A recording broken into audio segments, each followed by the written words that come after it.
What up? It's the Prim Factory Show. Normally we're going over NFL main slate, and we got a little special guest for us. Normally we got, Big T, ODB, and JJ, but ODB's, winning World Series of Poker tournaments. JJ's on his honeymoon.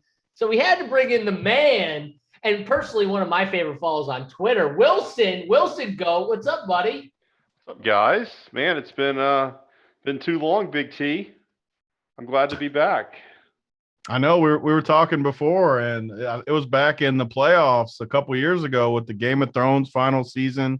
Those were some of the funnest shows I remember doing at the previous company I was at.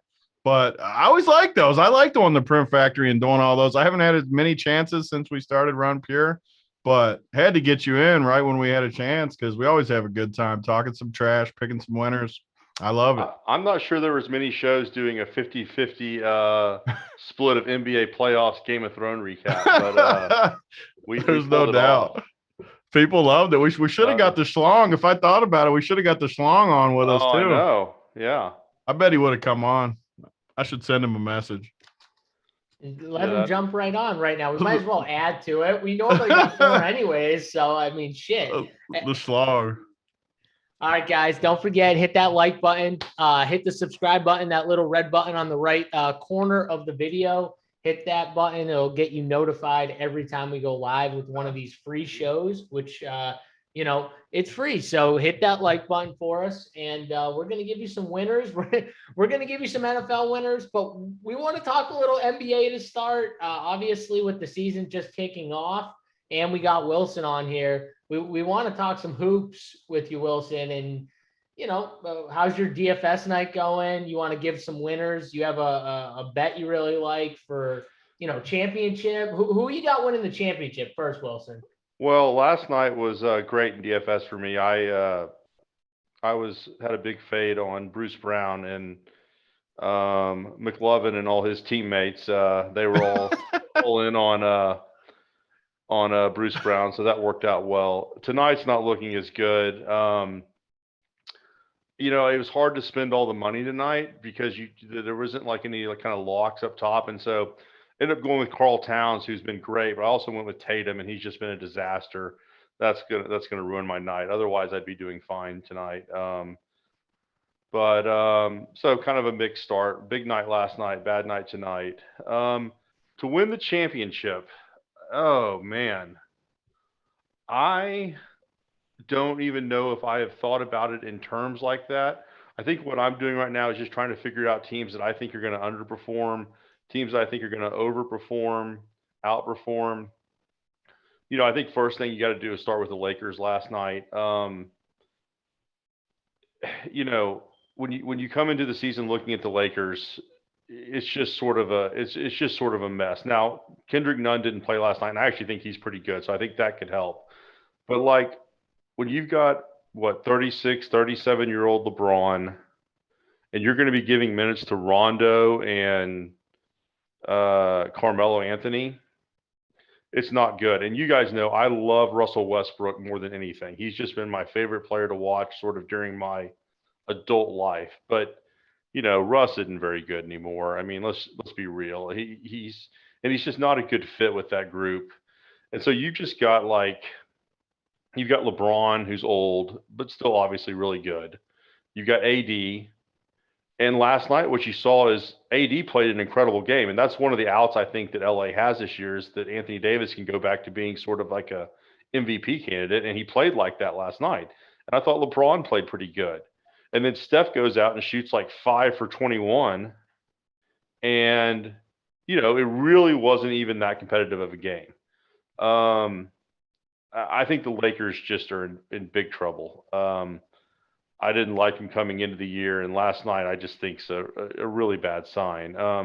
Like I said, I think Anthony Davis maybe could return and have a huge year.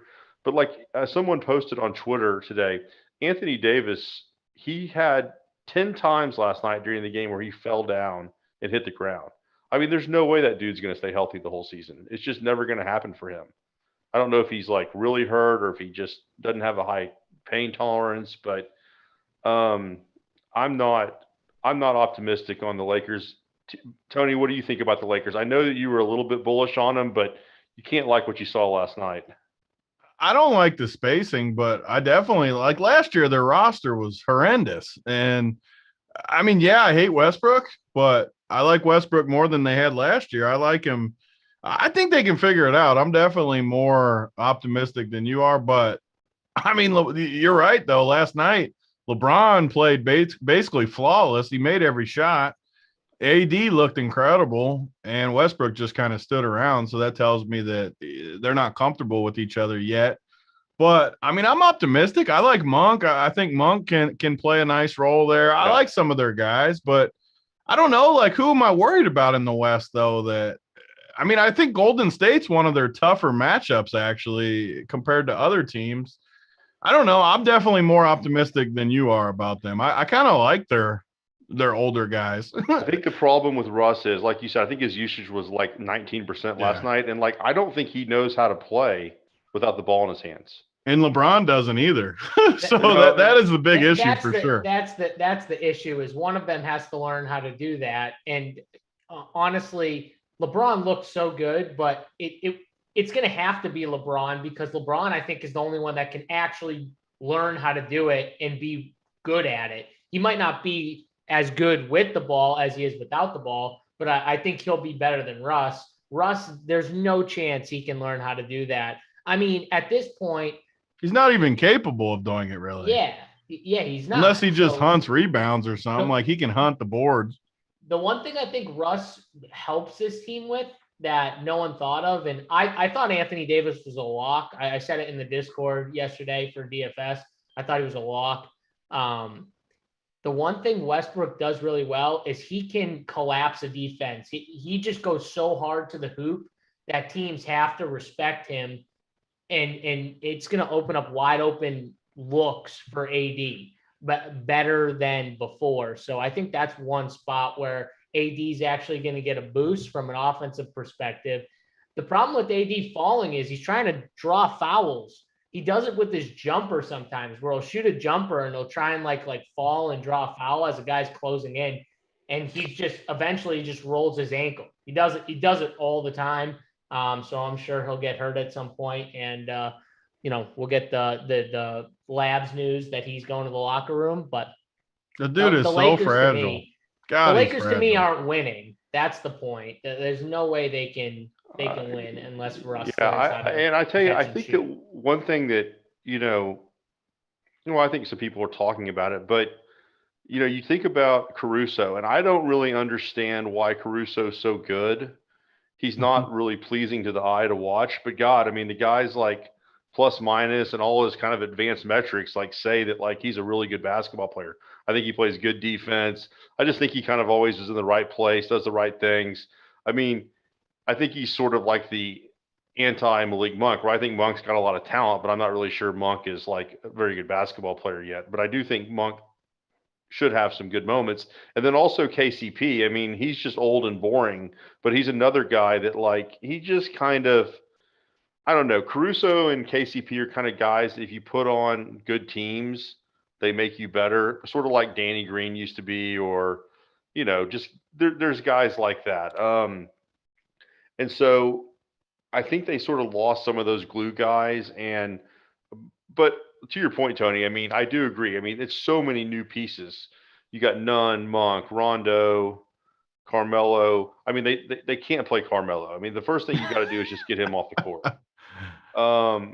I think the one time they should almost just play him when LeBron's not in. Just like put him in, just alternate those two. Don't ever play those two together. There was a game I remember last year I was watching with a guy when he was in. He went like 6 of 7 from the field, and he was still like -8 plus minus. I don't know how he does it. I mean, he's just the teams just lose when he's on the court. He's so bad. Like the ball sticks on him. He shoots an 18-foot pull up. He plays no defense. Like he's literally like the worst example of like a talented guy. Yeah, and the funny thing is I really like Carmelo too. I think he's like a cool guy. But he's just it's going to suck for me this year because I love Westbrook, man. I think he's going to look really bad this year. The only thing I'll say about Westbrook is when we catch those nights where LeBron does just want to defer, like I think Westbrook can be fine during the regular season because LeBron's going to take nights off. When he just coasts one night, Westbrook's going to have big games, but the big issue, like you guys said, when the playoffs gets here, what do? Like, they got to find some sort of role for Westbrook, and I don't know how they really integrate. I'm not sure that they're going to make the playoffs. Oh, you think that now you're coming with some major hot takes? That's a hot take. Yeah. So you just hate the Lakers. Well, I mean, what if AD only plays like 50 games? Well, if they get injured, they're in big trouble for sure. The one thing I thought that the one thing I liked about the Westbrook signing before I saw how terrible he was in the preseason, I thought that Westbrook could take a lot of pressure off LeBron, sort of let him coast through the regular season. Because Westbrook, I mean, no one can take a load like that. I mean, he can carry a team on his back. Yeah.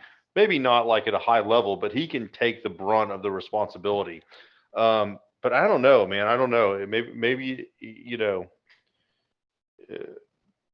I don't know. We'll just have to see. It'll get better, but it's not a good start. Him and Melo both have to be like two guys that you think would be really good on bad teams because they can carry the load. Well, not Melo anymore, obviously, but in his better days, they could carry the load, but they're not as good on really good teams because the ball sticks and they need the ball so much.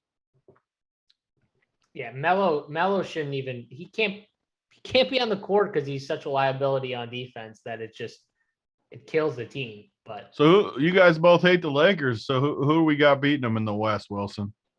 I was thinking about kind of who I like and don't like today. I'm, being here in Dallas, I'm interested to see the Mavericks this season. I didn't really love the Jason Kidd hiring. That just doesn't sound that exciting to me. And they didn't really upgrade the roster all that much in the offseason. They got Bullock and they re-signed Tim Hardaway Jr., pretty much cover everything together. The Mavericks have obviously a superstar, and then I would say they just have a bunch of good players, a bunch of slightly above average NBA players, Jalen Brunson, Tim Hardaway Jr., Maxi Kleber, Dorian Finney-Smith. These are all solid guys. The Mavericks just don't have a second or third star. But I think that one thing that I didn't realize that how toxic the situation was in Dallas last year.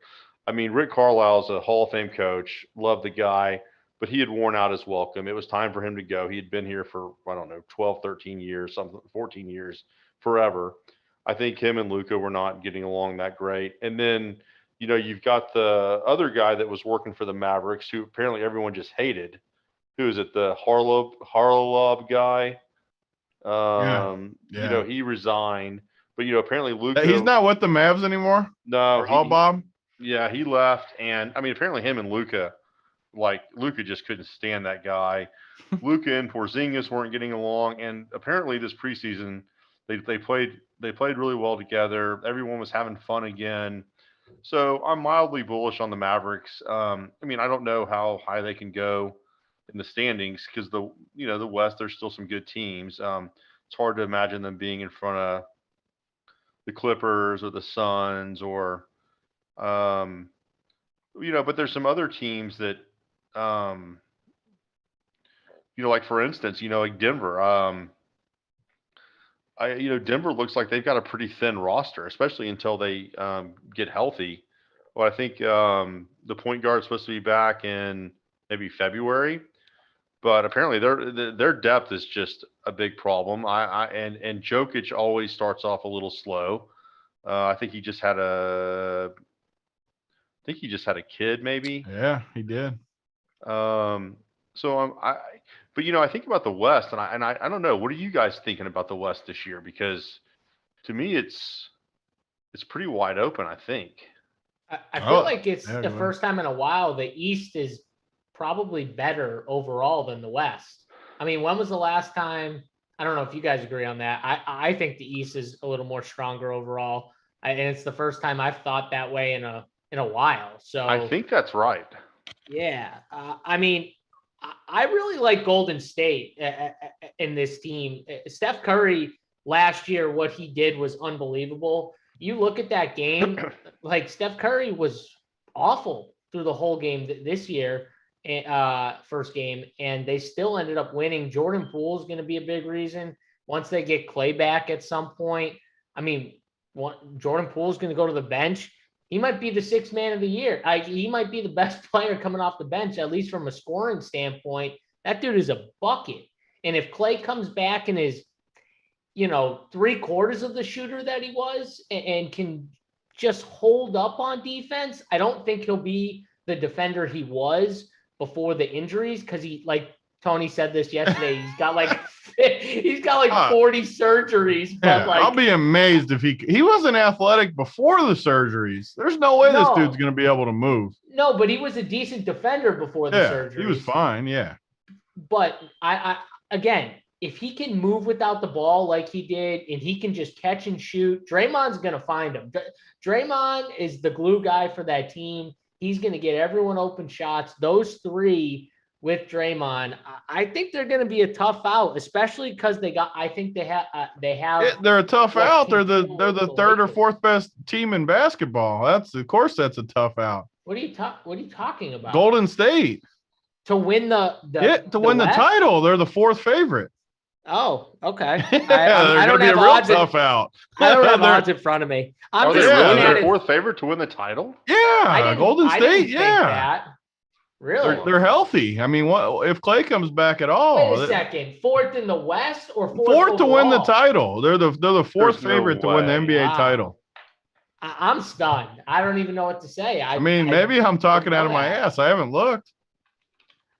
I mean, they're 11-1. Denver, Dallas. I would put those three teams ahead. I mean, maybe Dallas. I don't know. Okay, God, you're right. Yes, you're right. I don't know. I mean, the Lakers are the one thing I'm looking at is they were 4-1. Is that? I don't know. I mean, you guys are down on the Lakers. They got two of the top. I mean, I don't know. I definitely disagree with the Lakers. I mean, they got LeBron and AD. They have to. I'm still stunned that Golden State's your point though is correct though. Like Golden State is built to be good. Yeah. So like your point was correct. You just didn't realize that other people agree with you. They're built for this style of NBA. To spread it out. And the nice pickups though, like Poole and Bielisa is nice pickup. Good talent with that team. But why would they be favored ahead of the Clippers? Because Kawhi's not coming back. That dude's a quitter. Yeah, he's not coming back. Yeah, I mean, that dude is a quitter. Kawhi is a straight quitter. I lose all respect for that man. Yeah, I agree. I'm going to tell you one guy who's going to be unreal all season, and that's Ja Morant. I mean, I don't know if Memphis is going to do any. Well, actually, put it on the board. Second JSU prediction in the last 2 days. AD Lock was day one. Day two, Ja Morant scores over 35 points. 37 points tonight, Tony. Suck it. 37. He had 57 fantasy points. He was 9,100 on DraftKings. I assume that he was like 0% owned. I played him on one just because of JSU. He was talking about. He was 82 on FanDuel, so he was like a core play on FanDuel. I played him on DK because of you. You talked me into him. Yeah, good. He's a stud, but he's gonna have to do that. Like that's the problem with that team is he's gonna have to put up those type of numbers for them to even be close. Because defensively, I think they're gonna be really good. It's just the offense that it's going to be tough, like for them to hang in with a team like Golden State. Like even if they slow them down a little, it's going to be tough for them in a series to like score with them throughout a series. That's the problem. Who's going to be good in the East, Wilson? We got just to go back to the Golden State thing. I'm just thinking about what you guys were saying, and this is the first time in a long time I feel like that Steph's had an actual roster around him outside the other star players. I mean, when you can bring like Bielitsa and Juan Toscano-Anderson off the bench, and then when Clay comes back, when you can bring Poole, Iguodala, Toscano-Anderson, and Bielitsa off the bench, I mean that is nasty. Yeah. Yeah, I didn't realize too last year Juan Toscano-Anderson, when he was on the floor with Steph Curry, they were a +13. So he was much better on the floor with Steph, mainly because he did like what Draymond does, where he wouldn't shoot the ball. He'd be finding Steph, like trying to get him open for looks. So Steph's just the opposite of Westbrook. He just makes everyone way better too, because you have to guard him everywhere. You always have to account for him. I hope Klay comes back healthy. I do. I just don't necessarily see it. Yeah. All right. So who's the East? Yeah, in the East, I'm all in on the Hawks. I mean, I love this team. You got to be able to get a good price too on the Hawks, because like everyone loves the Nets and the Bucks. Obviously, what's the price to win the East for the? I don't. I'm looking. I just pulled up. We can get 15-1 to win the East. Yeah, and I see 35-1 to win the title. I mean, let me tell you, it's not impossible for this team to. It's the right year for it, right? It's kind of open. I mean, Kyrie never comes back. Who knows? Maybe KD gets hurt or something. Yeah, lots of stuff happens throughout the NBA season, and Atlanta's talented. Well, what I like about Atlanta is just the roster they put around Trae Young. I mean, yeah, I just really like all their pieces. Plus, remember last year they didn't have DeAndre Hunter, or at least he played a little bit, but he wasn't 100% at all. So I think Bovada had their win total at one point at like 46.5, like minus 120 on the over. I thought that was about as good as it gets. But this is a team that I really like. I think that I mean, they're deep too. I mean, like, they've got Capella at center, but then they've also got they got Gorgie Jang now as a depth guy. I always thought he's a serviceable, like, I think he's a good, like, 10th or 11th man on a roster. They've also got who was the backup center last year? The young guy for them. It was Okongwu or whatever. Yeah. Like, I think he's a good player. I think didn't they pick up like DeLon Wright or something too? Oh yeah, they got DeLon Wright. I mean, I freaking love DeLon Wright. That's one thing that pissed me off. He's a good role player. Is it like we got DeLon Wright for free from Memphis, and Carlisle just hated him. Like, and that's one thing about Carlisle is if you get in his doghouse, you just don't come out, like Rondo. I mean, when he played for Dallas. And so, yeah, I think DeLon Wright is a great addition. I think he is a well above average NBA player. So I love the Hawks. I'm a big Cam Reddish guy too. I like Cam Reddish. I think he's a nice little scorer. Yeah, and we'll see if he can even earn minutes. I was going to say that the one thing that I noticed a couple of weeks ago was Atlanta -2 or 2.5 opening night against the Mavericks, which is tomorrow night. I really like that. Now, I'm not as high on as I used to be because the reports out of Dallas's camp have been so positive, but I don't know. I feel like Atlanta is I think they're every bit as good as Dallas, and and they're at home and opening night, and man, I love watching Trae Young play. I mean, who doesn't? I mean, well, he's funny, one of the most exciting. In Dallas, it's this weird thing amongst like Dallas Twitter where everyone kind of like hopes that Trae Young sucks. Why can't they just enjoy both of them? I know, and it's like, well, we traded for each other. It's like, oh, well, we have to win this trade. I'm like, guys, I think that we won the trade, but also Trae Young's like really, really fun to watch. Really good. I mean, people get so mad when you have that argument too. Like, I remember just tweeting it just because I knew people would get mad. Like, Trae Young is not that big of a drop off, and it's kind of true. I still kind of believe it. Yeah, people get mad like the Jordan LeBron debate. Like when someone says Jordan LeBron and everyone just starts going crazy. And they know the answer. Like, I know the answer. Like, no, you don't know the answer, first of all, because they're both incredible. And just enjoy them. Yeah. Well, and also, I mean, it's like you could be Sacramento and have taken Bagley before both of them. and don't even play Bagley now, too. Just sit him on the bench. Kick him out of the rotation. And when they had like trades that they could have, like loaded him up and traded him during the offseason. Just sit him on the bench. Literally could have traded him. We'll just pull him out of the rotation. We don't need him. All right. So Tony, is your pick the Hawks too? Who's your pick in the East? I mean, I like that price for sure. I mean, well, that's what this show is, gambling. We're not Yeah, it's talking not. just They're not the straight. most likely, but Yeah.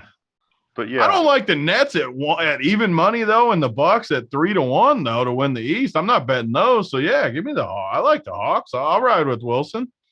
I, so I think the best bet is honestly the Celtics, because I think the Celtics have what you need, which is three really good wing defenders who you can put on any of these guys. You got Brown, Tatum, and Smart, who you can put on Harden, Durant. You can mix them around, give them a little taste of each of them. It doesn't have to be just one guy.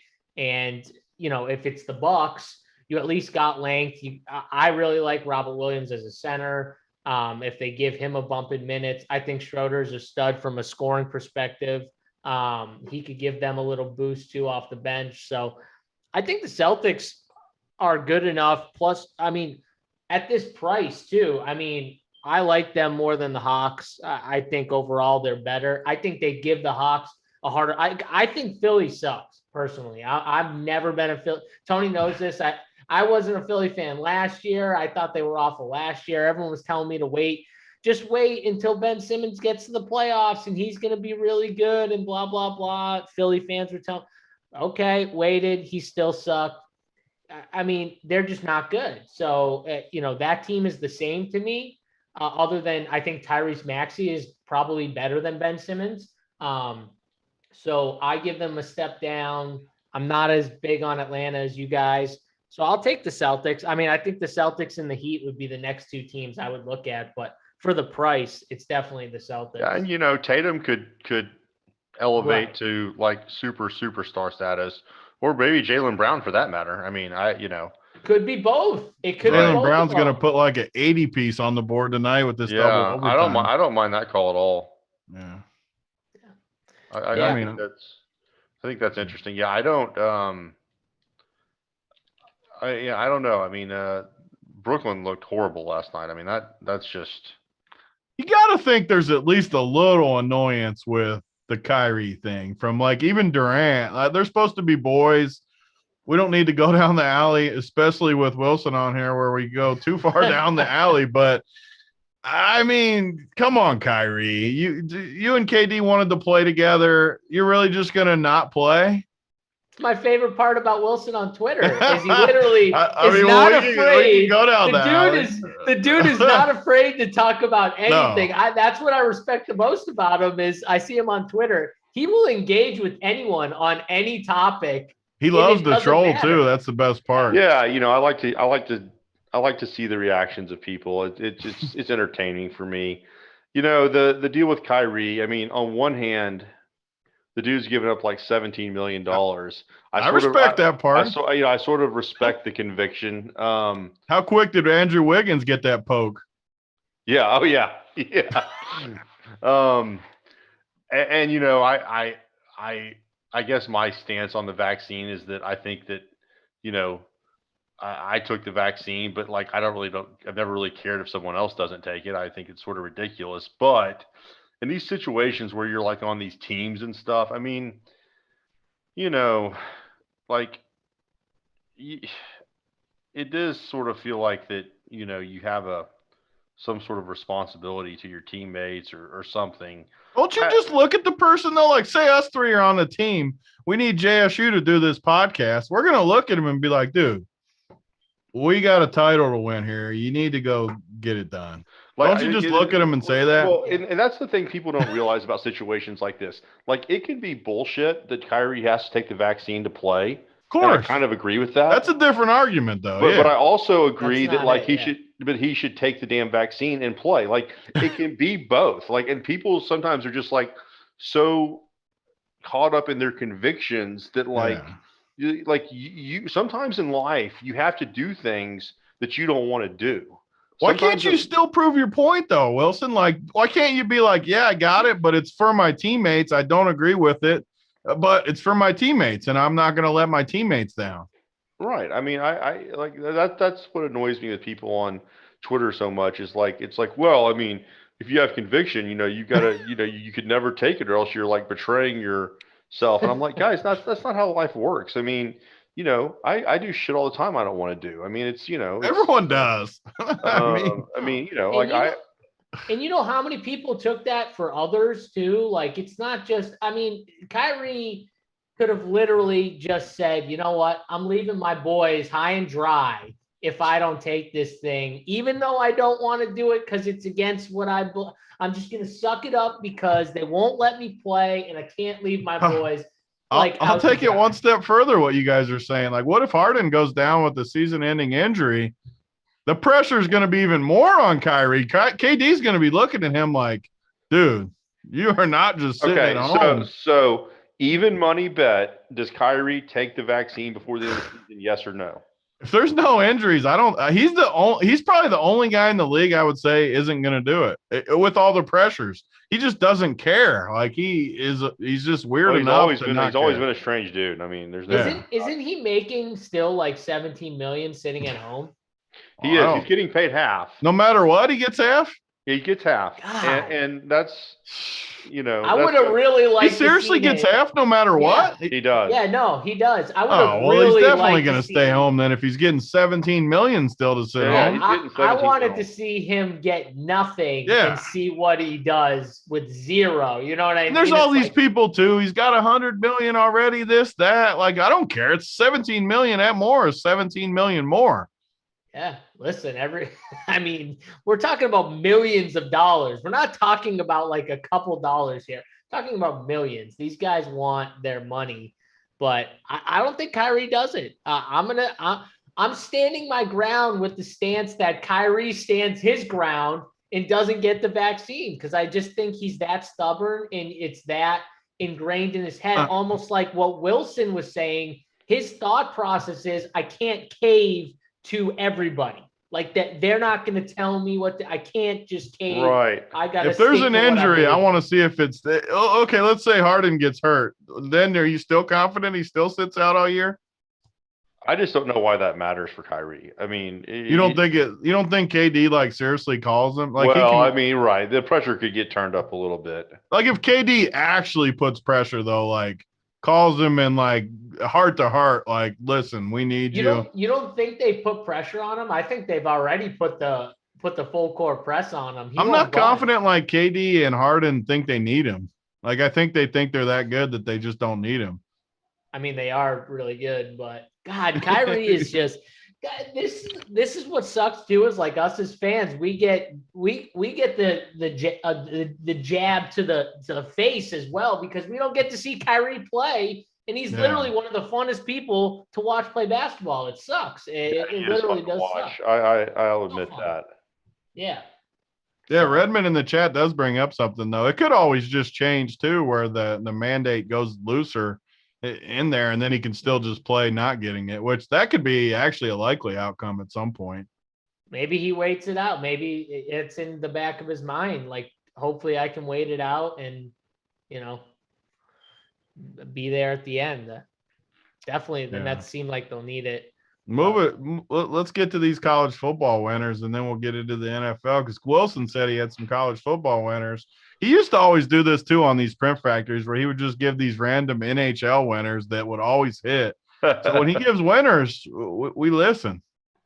I got my pen and notepad. Well, I'm going to throw out just a couple. And honestly, I haven't researched this heavy yet, but I'm going to throw out a couple here for us. Okay. I think this is Thursday night or Friday night, but I will give Tulane plus 14 over SMU. SMU's undefeated. They're ranked number 21 in the country. They're a fraud. I mean, they really are. Now, it's a scary looking bet. I mean, Tulane is at SMU. I think Tulane's like 1-5. SMU's like 6-0 or something, and they're only catching 14.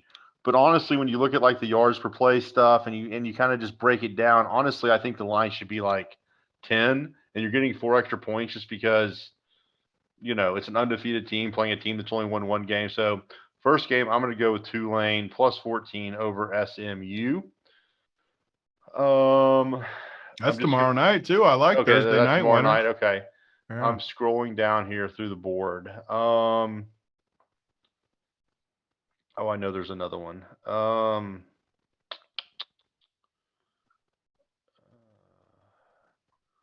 where is this Tennessee-Mississippi game? Okay. Tennessee getting 25 at Alabama. I like Tennessee. Tennessee's one of these teams that's like you get in trouble with, but like they're so much better than their results a lot of time. I mean, they outgained Ole Miss comfortably on a yards per play basis and lost. Now that's a little bit misleading because Ole Miss had a lot of drops in that game. But honestly, I think Tennessee's probably like the 12th best team in the country, 13th best team in the country, something like that. They're getting 25 at Alabama. I like Tennessee plus 25. And let's see. Going down through the board. And I will go with Oregon State plus 3. Nothing really crazy here. Oregon State plus 3 over Utah. Oregon State for me is just grading out as a solid team. I think this should be more like a pick 'em or something like that. So those three: Oregon State plus 3, Tennessee plus 25, and Tulane plus 14. Love it. All right. Let's get to the NFL winners. Tony, do you want to add the Thursday game in? You want to talk the Thursday game as well? Yeah, we'll talk just because it's okay. I mean, just real quick because of how messed up it is with all these freaking injuries and stuff. All right, so before we get to the football talk, guys, don't forget, hit that like button, hit the subscribe button on the video, that red button at the bottom right-hand corner. Helps us, keep bringing this to you for free. So hit that button for us and hit the thumbs up. Also, if you haven't subscribed to RunPure Sports, we got a bunch of premium content. Obviously, it's one price for all. RPS NBA 15 is the promo code, gets you 15% off the life of your subscription. As long as you sign up for a monthly subscription and you don't unsubscribe, you'll get that for the life. And we give you everything from a full Discord where people are in there talking sports, all different sports all throughout the day. We got core plays brought to you by BigT, me, AP. Hoop has a cash chart, which him, Hoop, Mangone, and Title run, where they give you the top cash plays and they'll list them out by position. And you get everything for one price. So all sports, literally every sport, NBA, NFL, MMA, Titles in there giving winners on Saturdays. We got it all for you at RunPure Sports, so make sure to check it out.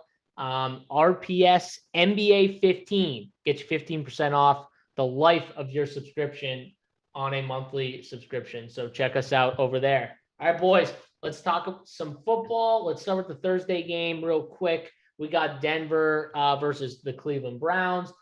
Tony, I'm going to bring it to you first because we talked about this earlier. The Browns are still favored. -2, 40.5 is the total. What do you think about this? We could be getting a Case Keenum versus Drew Lock game if Teddy Bridgewater were to be out.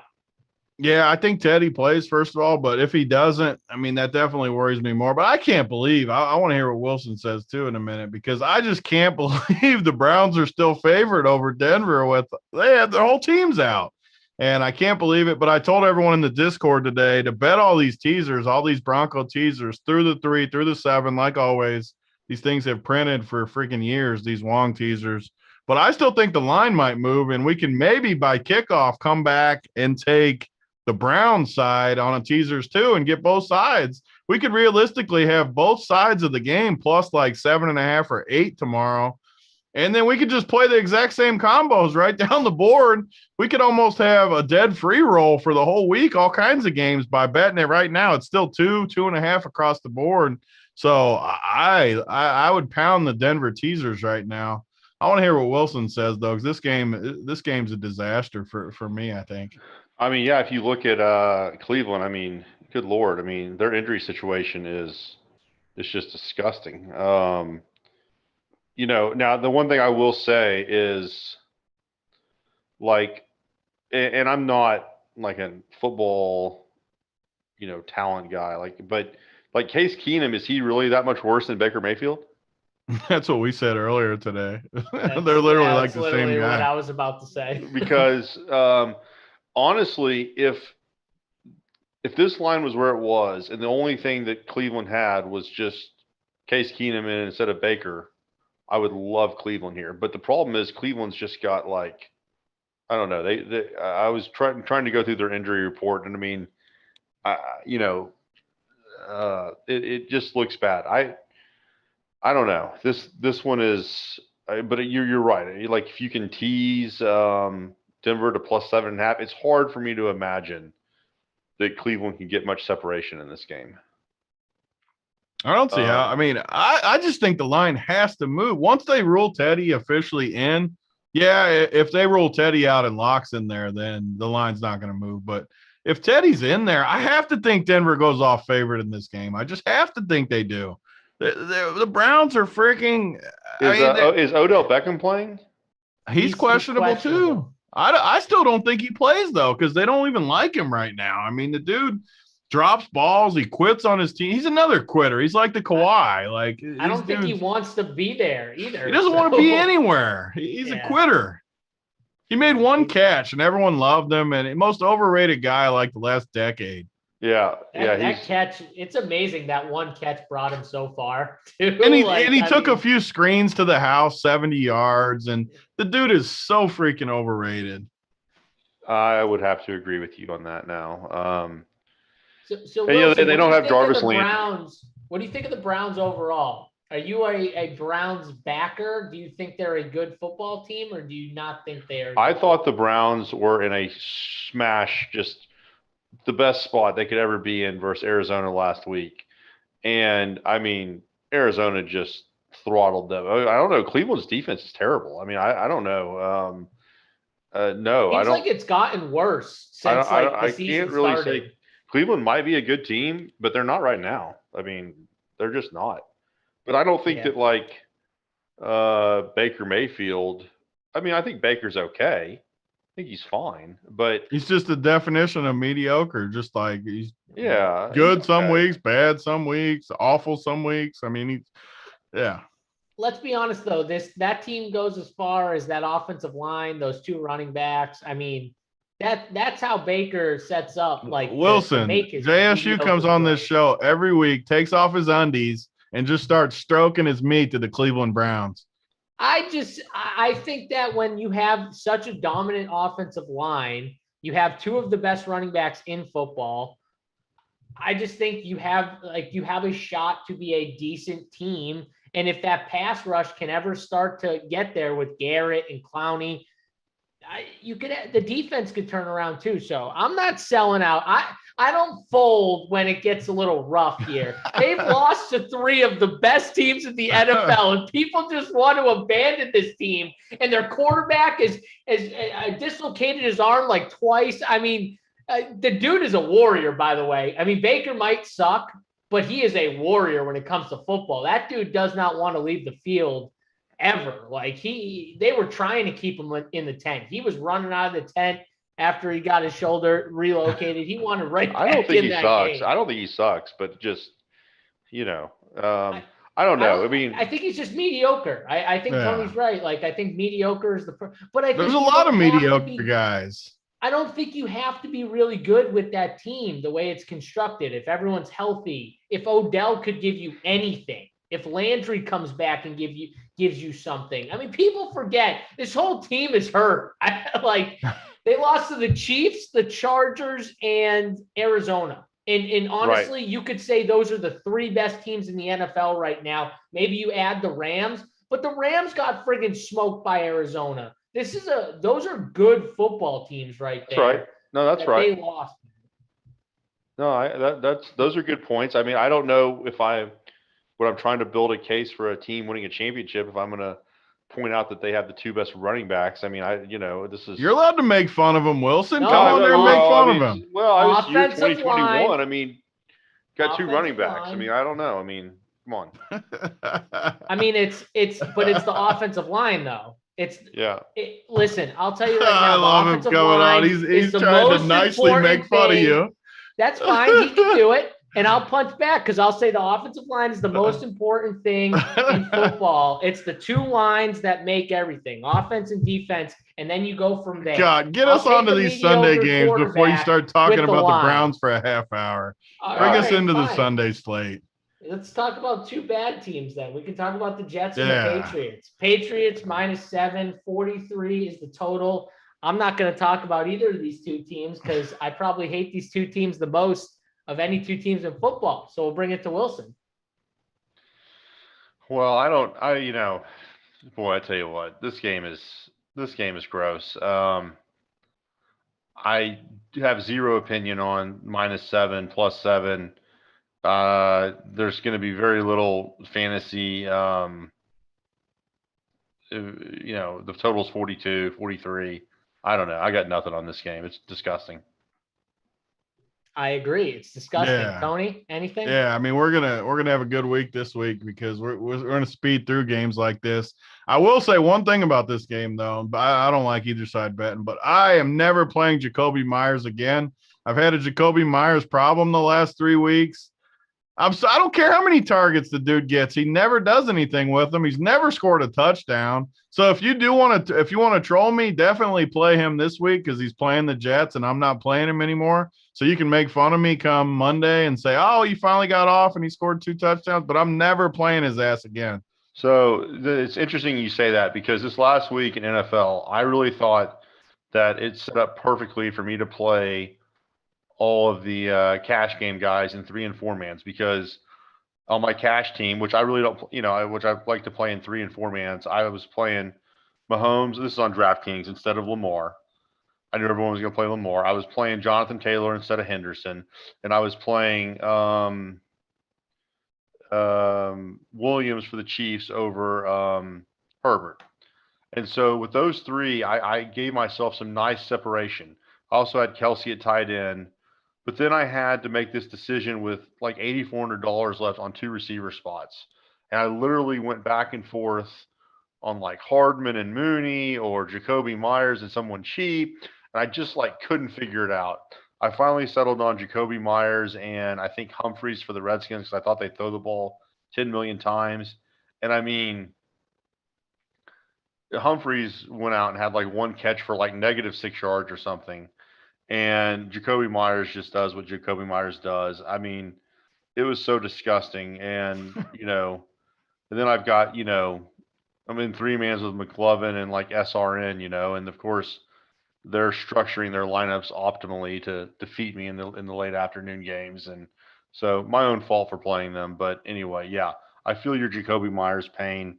It's painful. He just, and literally, when he catches like a 9-yard pass, the dude's got great hands because he's not open. Like the dude, he's got no ability, but he can catch the football. I mean, he can catch the football. I've never liked him before either is the worst part. Just subscribe to the JSU rule of never play New England Patriots, and I guarantee you will be happy most weeks. Yeah. Like, just don't play him. Look at his numbers, like 5 for 44, 4 for 56, 8 for 70, 9 for 90, 4 for 38, 6 for 44. Tony, that's the Jacoby Myers experience. We say this all the time in NBA. Just pretend like he's not on the slate. Yeah, like just pretend like they're not on the slate. That's what people have to do. I don't know how I even got on the kick with him. It's because he got those bunch of those targets, and then he played Tampa Bay. So I hate Tampa Bay's secondary. I got wrapped in. He didn't quite get there, and then I came back the last 2 weeks in great matchups at Houston and then versus Dallas. And God, he's just giving me nothing. So I'm quitting him. You felt pot committed. It happens. No, I'm not pot committed anymore. I'm folding. I'm folding the cards.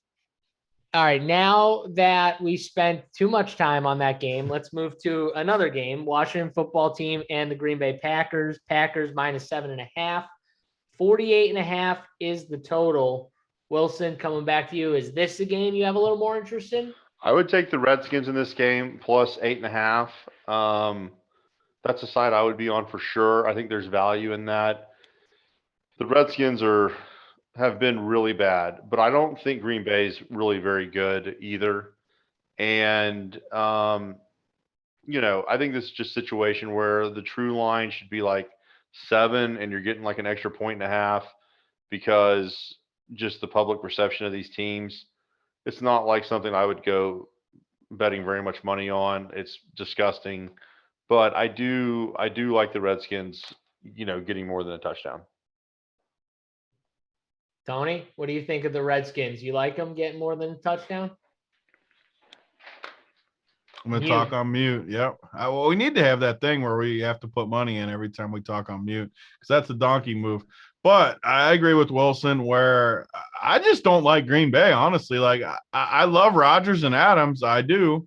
But I don't like them as a team. I don't really like any of their other pieces. Aaron Jones is fine, but who cares about running back, really? A.J. Dillon's probably just as good as Aaron Jones. I just don't like Green Bay outside of Devontae. So they're always an easy team for me. DFS, I always just played Devontae or at least considered Devontae. Fade the rest of the team for the most part. And then as far as betting, though, I don't want to lay 8 points with them versus a team like Washington, who still hasn't played to their potential, but I feel like they're a little underrated still. I don't mind taking 8 with them whatsoever. I do think you still need to pay attention to Seals Jones too. I know he's been kind of a disappointment in the past, but he's getting so much workload. I don't know if that other tight end's coming back this week, but he's not. He's still out. Okay. Yeah. I mean, he's just getting so much work. 8 targets and 6 targets the last 2 weeks. He always gets end zone looks. He's still only 3,700. So I definitely have interest in Ricky Seals Jones here. But as far as the bet, I'm with Wilson. Give me Washington. Is Jair, is he back this week? Alexander? I don't know. I don't think so. Wasn't he on IR 2 weeks ago? Yeah, So I think that more. Yeah, and then I would certainly take a shot on McLaurin as well and like GPP type stuff. I like that call. So he let everyone down last week too. Yeah, he had that hamstring issue. Didn't practice today, but assuming they just maintenance Wednesday, he'll practice at some point this week and play. I do like that as well. Antonio Gibson's another one we got to monitor because he left that game last week. I think he left it twice, by the way. Yeah. He pulled the old Dalvin Cook where he decides he's going to freaking go out 9 times. Well, he was already playing with an injury too. And so I can't remember if it was a different injury or if he just re-injured what he was playing with to start that week. So that's something we got to monitor. I would assume if he's out, McKissick becomes a really popular play in a game script where they're probably trailing to Aaron Rodgers in Green Bay, and he would get a bunch of passing work. So, yeah, I agree with you, Tony. Devontae is like the only play right now I think you can consider from Green Bay. That's it. Like, I think he's just the guy. Aaron Rodgers is 7'5". Like, coming into the week, I was like, oh, Aaron Rodgers, maybe he's like 6'5", 6'8". Maybe I'll take a stab and play Aaron Rodgers with Devon. Can't pay 7'5" for him. Like, Lamar's $100 cheaper. Stafford's 7'1", and then you got Mahomes and Kyler at the top. Can't pay that. So I'm with you though. Washington to cover, but I like Devontae and the McLaurin call I do like as well. Let's go to Tyler, our boy from the bedside. Tyler says they play Arizona on Thursday night next week too. So really trappy spot for Green Bay. Makes me like Washington even more with Wilson here. Yeah, I would assume the public's just going to hammer Green Bay there. Yeah, I like that too. All right, let's go to the KC Chiefs and the Tennessee Titans. Chiefs are favored here, -5.5. 58 is the total. Wilson, coming to you here. We just saw Derrick Henry run through a Buffalo defense that everyone was, raving about, talking up. They had been so good throughout the first 5 weeks or so, and then they just they run into Derrick Henry, and the Titans offense hadn't really been that great, the first couple weeks of the season, and Derrick Henry just explodes, has that big run. And the Titans offense got a little flow, even though Julio and AJ Brown was sick for the whole game, lost 15 pounds during the week. Julio did the same thing where he disappeared in the fourth with an injury. I mean, Titans are tough outside of Derrick Henry to kind of pick someone out of, but we got a 58 total. There's got to be someone. Yeah, I'm surprised that Kansas City's favored by this much, to be honest. I mean, I can't say that I love the Titans here, but I certainly would lean with the Titans. Kansas City, to me, hasn't looked like a very good football team so far this year. They did blow out the Redskins, but that hasn't, everyone's been beaten up on the Redskins. One thing I will say about A.J. Brown is I thought he looked great in the second half. Something must have, I don't know, he drank his Gatorade at halftime or something, but He looked really good in the second half. If he can come back and play a full game at, the level that, when he's like a top 5 receiver in the league when he's not hurt, which it seems like he's always banged up. But like if you have him at 100% and Derrick Henry at 100%, I don't really know how the Chiefs are going to stop Tennessee. Tennessee may not stop the Chiefs at all, but I don't know. It just, I would definitely take the points in this game. Yeah. I kind of agree with you. I just don't see how they have an answer for Derrick Henry.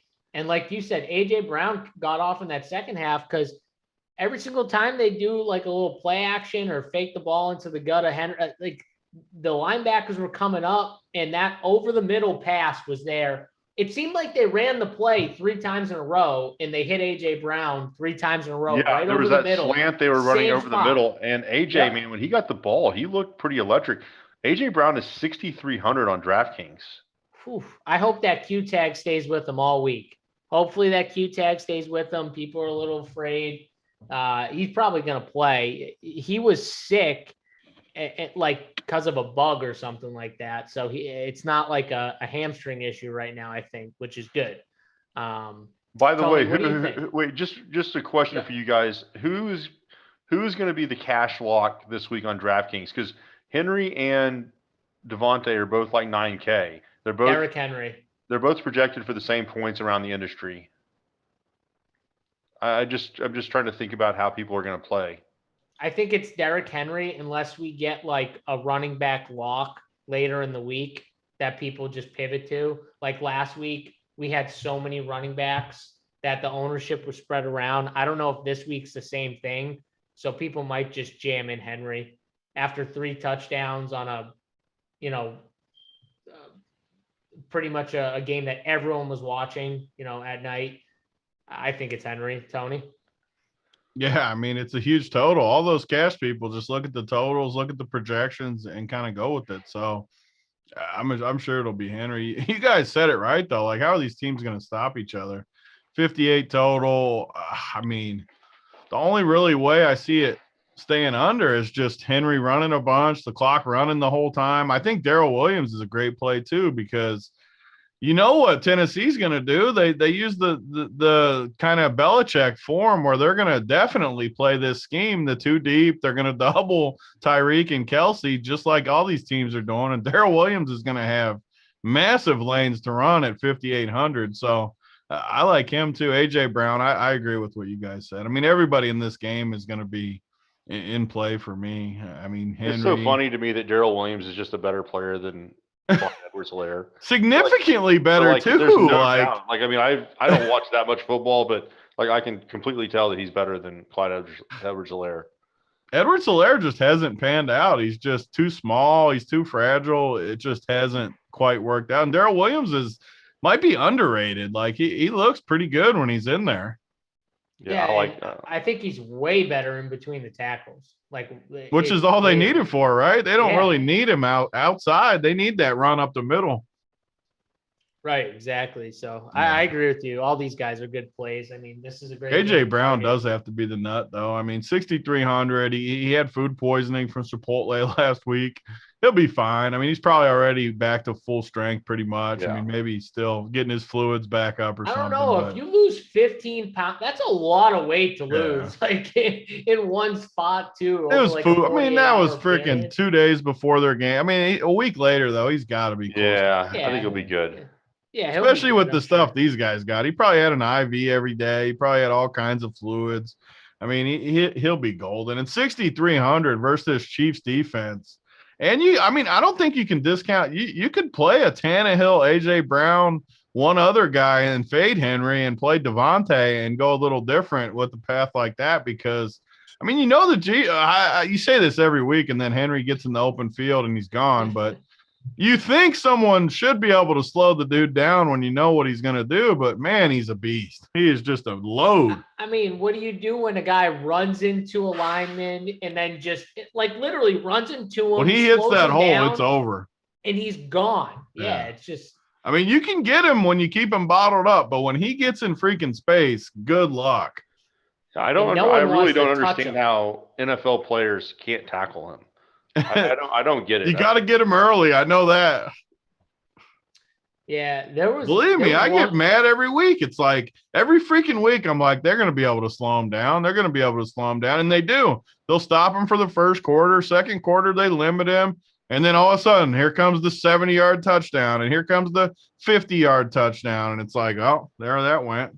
The hard problem is, even when you hit him behind the line, do you see that lineman who got stiff-armed and he just dropped them? He was like 4 yards back behind the line of scrimmage. He still stiff-armed him and got like somewhat back to the line of scrimmage. He is just yeah. I mean, he's a load. So hard. How is he that fast too? Like when he gets in the open, he's so big. I don't know how he's that fast. What do you mean? Because he works out. He's strong. Like this is the whole. Lots of people freaking work out. No, but have you seen him? He's a monster. A house. But people just think he's big. Like, oh, he's a big guy. How could he run? Dude, he's not like big like a ton of weight. He's big, like muscular big, and he has speed. Like that's because he works out clearly harder than a ton of those guys. Like that guy probably has a crazy workout routine. Like James Harrison style, like just nut in the gym. Like there are just those guys that are in the gym. They're just gym animals. Derrick Henry is definitely that type of guy. That burst he showed on that long touchdown run was just insane. It was ridiculous. Like, imagine being on the other end. Like, what would somebody have? Let's say a safety was somehow back at like the 20, and you saw that freight train coming at you. What in the world are you going to do once he picks up that speed? Oh, yeah. It's a suicide mission. You are in big trouble. I mean, there's no way I'd ever want to be a safety and be the last line of defense when Derrick Henry's hit him running that fast. Hit him early as a safety. You're screwed once he gets to the second once level. He gets up to that 20-mile-an-hour mark, they always show like there's no way. Yeah. You better just dive at his legs and hope. Yeah. That's the one thing, though. You got to dive at his legs like in the hole. Like what we're talking about, like between the line. Yeah. Like that's the way you slow him down. It's just so hard to do. Because the guy is just so strong. Let's go to the next game, though. We got the Cincinnati Bengals and the Baltimore Ravens. Ravens -6.5. Our favorite here, 47 is the total. Tony, I'm coming to you first here with this one. Lamar and this Ravens team put a beat down on Herbert, which was kind of impressive considering the Chargers were one of the better teams to start the year. But Lamar kind of disappointed people from a fantasy perspective a little bit, just because they dominated on the ground. What do you think? Is this a bounce back Lamar game from a fantasy side? Yeah, I mean, he hurt my feelings last week for sure. I was on the fish side of what Wilson talked about earlier, playing Lamar over Mahomes.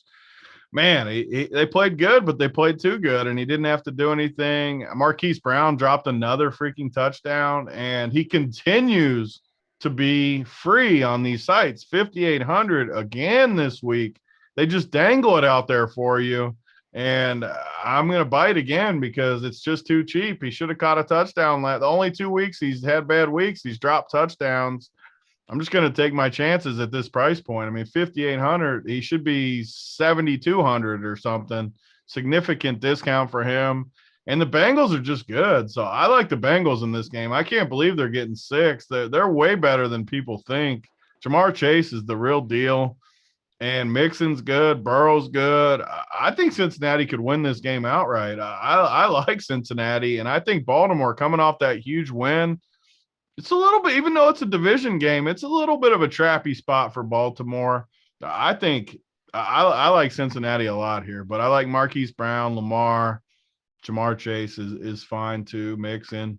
I like this game as this Bateman too. Bateman looked good to me last week. His first week of action. He's still only 3,400. I know he didn't go crazy, but 6 targets, 4 for 29, and it's just he's a talented guy. So if he's going to be on the field a decent amount, I have a decent amount of interest in Bateman at that cheap price. Yeah, I mean, Wilson, this, Bengals team has been really good and competitive. Even when they've lost, you can make the case that some of those losses they really should have won. This team's pretty good. Tony's talked about it a little bit. What do you think? Is this a trap spot here for the Ravens? Yeah, I mean, look, I think Cincinnati is, a good team. I don't think the Ravens are a very good team. I think they're just getting kind of carried right now by Lamar. That was a little bit surprising what they did to the Chargers. But yeah, there's kind of 3 games that I have really circled in the NFL this week, and the first one is the Bengals plus like 6.5, plus 6. I think that I don't know. I think that line is like 2 points too high, probably maybe 3 points too high. I really like the Bengals also. It looks like to me that just kind of the stuff I've been reading that Burrow is, he's kind of on his way to being an elite quarterback. I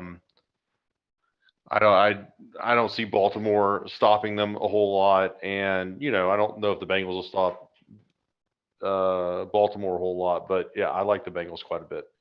Sounds like you might like the over a little. If that's the case. I mean, you like both offenses. 47 seems low.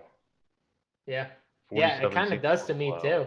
I agree with you. I'm with you guys. It's a clean sweep here. I think Cincinnati, even if they don't win the game, I think they can make it a close divisional game, hang around. They've been really good.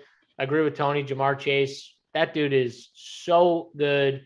That block was so good, by the way. I mean, he flew out of nowhere to block for Joe Mixon on that touchdown catch. That was an incredible play. Sweet play. That's how you win your teammates over completely, too. You make a play like that had nothing to do with you. It wasn't coming to you, wasn't any of your stats, and you bust your ass to get out there and pick up that block. Yeah, and next week when it's Chase with the ball in his hands, what do you think his other teammates are going to want to do? They're going to want to charge for him. You know what I mean? Like that dude's a beast, though, for sure. And I agree with you. Marquise Brown, I wasn't on him last week. How does it feel, though, Tony? It doesn't feel good when he drops those touchdowns for you, buddy. I talk so much trash about him, too, and then he drops that touchdown. And I had Lamar, too, so it was just a double sword. Oh, Marquise, catch the ball, buddy.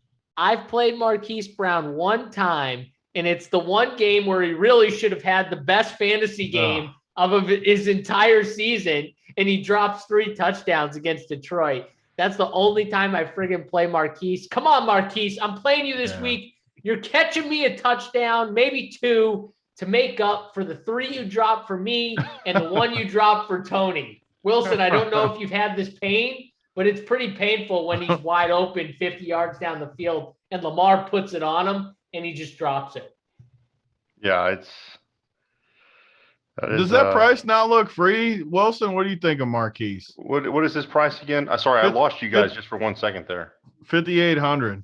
Yeah, it sure does seem low. I mean, he's I don't know, maybe Bateman's going to take a little bit of the target away from him, but no, I like that.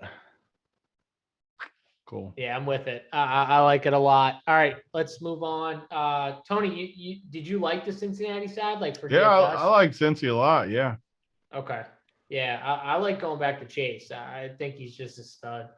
Let's go to the Atlanta Falcons and the Miami Dolphins. Falcons are the favorites here, -2.5. 47.5 is the total here. Wilson, coming to you with this. Is this a game that you have a lean on from a betting side, or do you like from a DFS side? What do you think? It's really strange to see Atlanta favored on the road, but you think about it. Miami's coming back from London. Atlanta's had a bye week, and I mean the Dolphins they're terrible. And it's kind of crazy because the Dolphins were pretty good last year. I think Matt Ryan. I honestly, everyone was saying Matt Ryan's washed, and he probably is somewhat washed up. But like when I was watching the first couple of games of the year, his receivers were awful. I mean, Ridley was awful. There was 1 week where I had Ridley in cash, and I mean, like Ridley dropped like 2 bombs. I know what week it was like 2 weeks ago or 3 weeks. Yeah, he dropped like 12 balls. It felt like. And honestly, I mean, Matt Ryan's stats honestly don't look bad at all. I mean, I think he's playing pretty well. You've got Ridley, you got Pitts, you've got that crazy hybrid running back they've got that just is like a print fest every time he touches the ball. Did you see his price on FanDuel this week? No. Like $8K. Oh my, really? Cordero. Yeah. 8K on FanDuel. Wow, he's up to 6,300 on DraftKings. Okay, well, I even saw a deal where Mike Davis, like he's like in the top 5 in the league and like making people miss like broken tackles and stuff. That's hard to believe because I've never seen the dude get more than like 3 yards, but ever. That's because he's getting the ball behind the line of scrimmage, and then 3 yards down the field, he'll make one person miss. He breaks 6 tackles to gain 3 yards.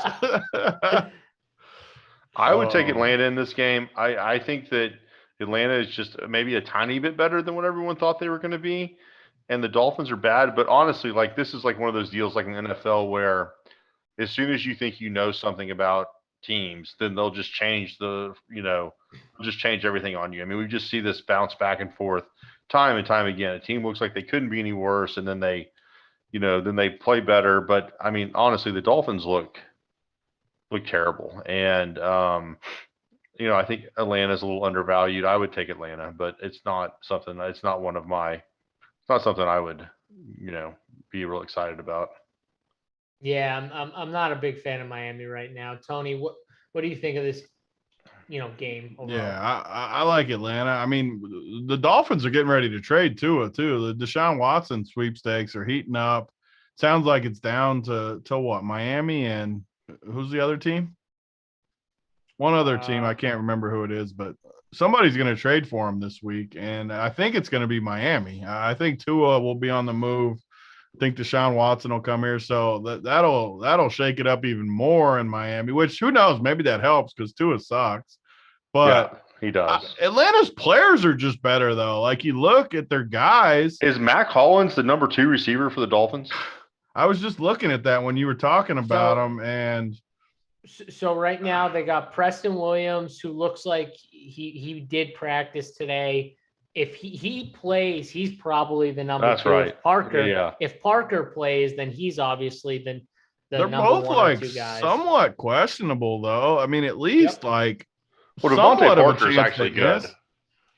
Yeah. I don't they both practice in limited fashion. I mean, they both limited today. Okay. Yeah. So they could play. Russell Gage is going to be back for Atlanta this week. He's off the injury report. I kind of like Atlanta's players though. Like I kind of liked them early in the year too. They were pretty bad, but Pitt. I mean, who doesn't like Pitts and Ridley? Cordero Patterson's exciting. Mike Davis is cheap.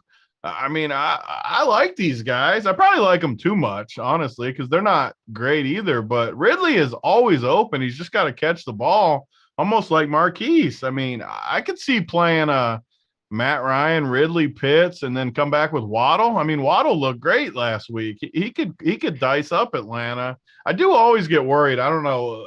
See what Wilson thinks about this, but Miami, the old South Beach flu on the early game on Sundays always worries me with these teams like Atlanta.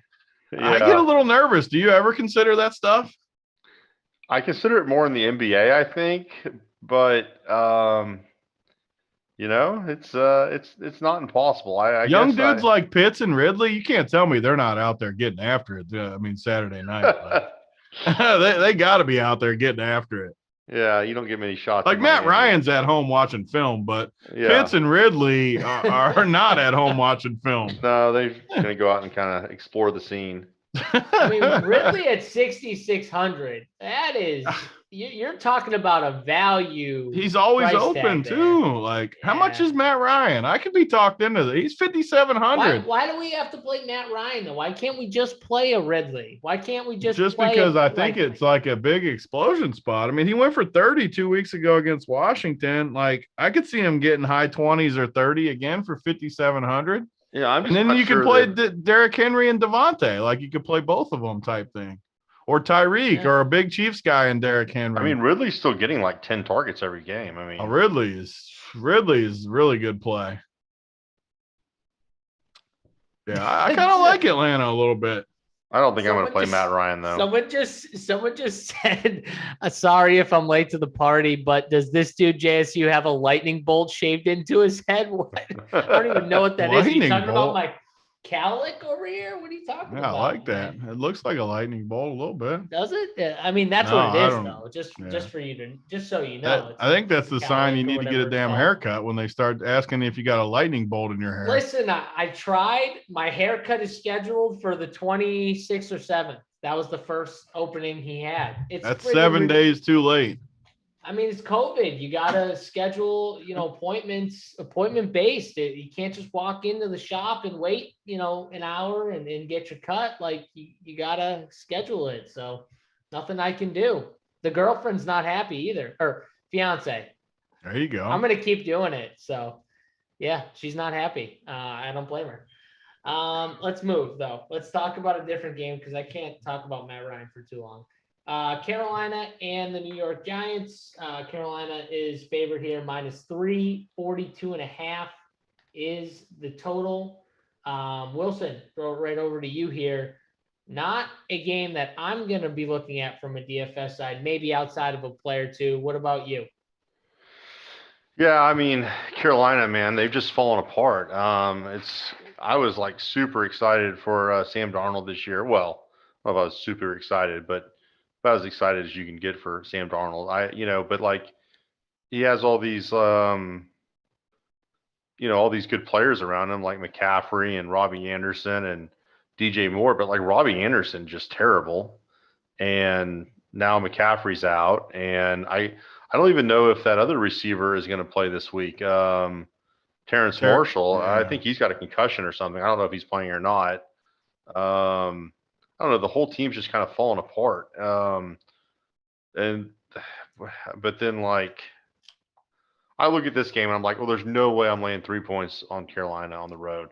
But then I look at the Giants and I'm like, I'm not taking the Giants either. I mean, come on. Have you seen who the Giants have? I mean, this team is literally, they're destroyed injury-wise. Yeah, they really are. Kenny Golladay, Kadarius Toney, all these guys are injured. Slayton, John Ross is injured. It's just so many They're guys. A disaster for sure. Yeah. I mean, Saquon.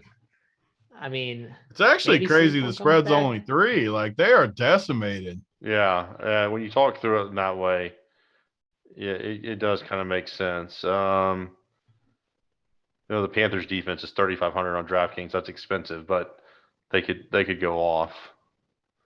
I like that.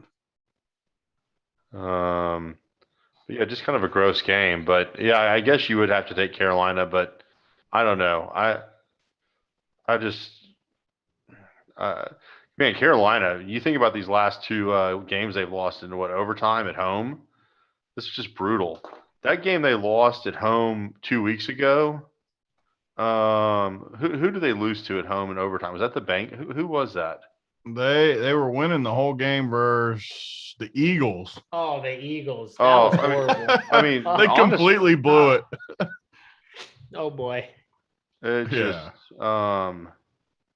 then who they just played? The Vikings? Like they blew both those games. Oh no, I tell you, I'm thinking of the game that the Bengals lost at home to the Packers. The coach for the Bengals ought to just don't get me started on that. Fired. I mean, I've never seen such stupidity in my entire life. I mean, yeah. Just go. They had the game won like 4 different times. Go pick up the 1 inch, get first down, go get like 8 more yards and make a field goal. But instead, they butchered it even before that, though. Like they were butchering the clock and oh god, you just did all that so you could kick a 75-yard field goal. What are you doing? It's just ridiculous. Okay. And then the damn kicker rooted in the field goal and he didn't even make it. I still have nightmares about that game. Oh yeah. I have no idea what happened there. Yeah. Tony, you got anything from this Giants game coming back to reality after your Bengals, quick talk?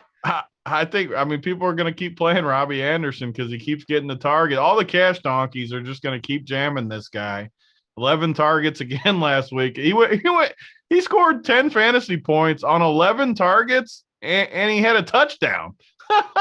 How do you get 11 targets, score a touchdown, and only score 10 DK points? Now that is impressive. That might be one of the most impressive stat lines I've ever seen. 11 targets, 1 touchdown, 10 fantasy points.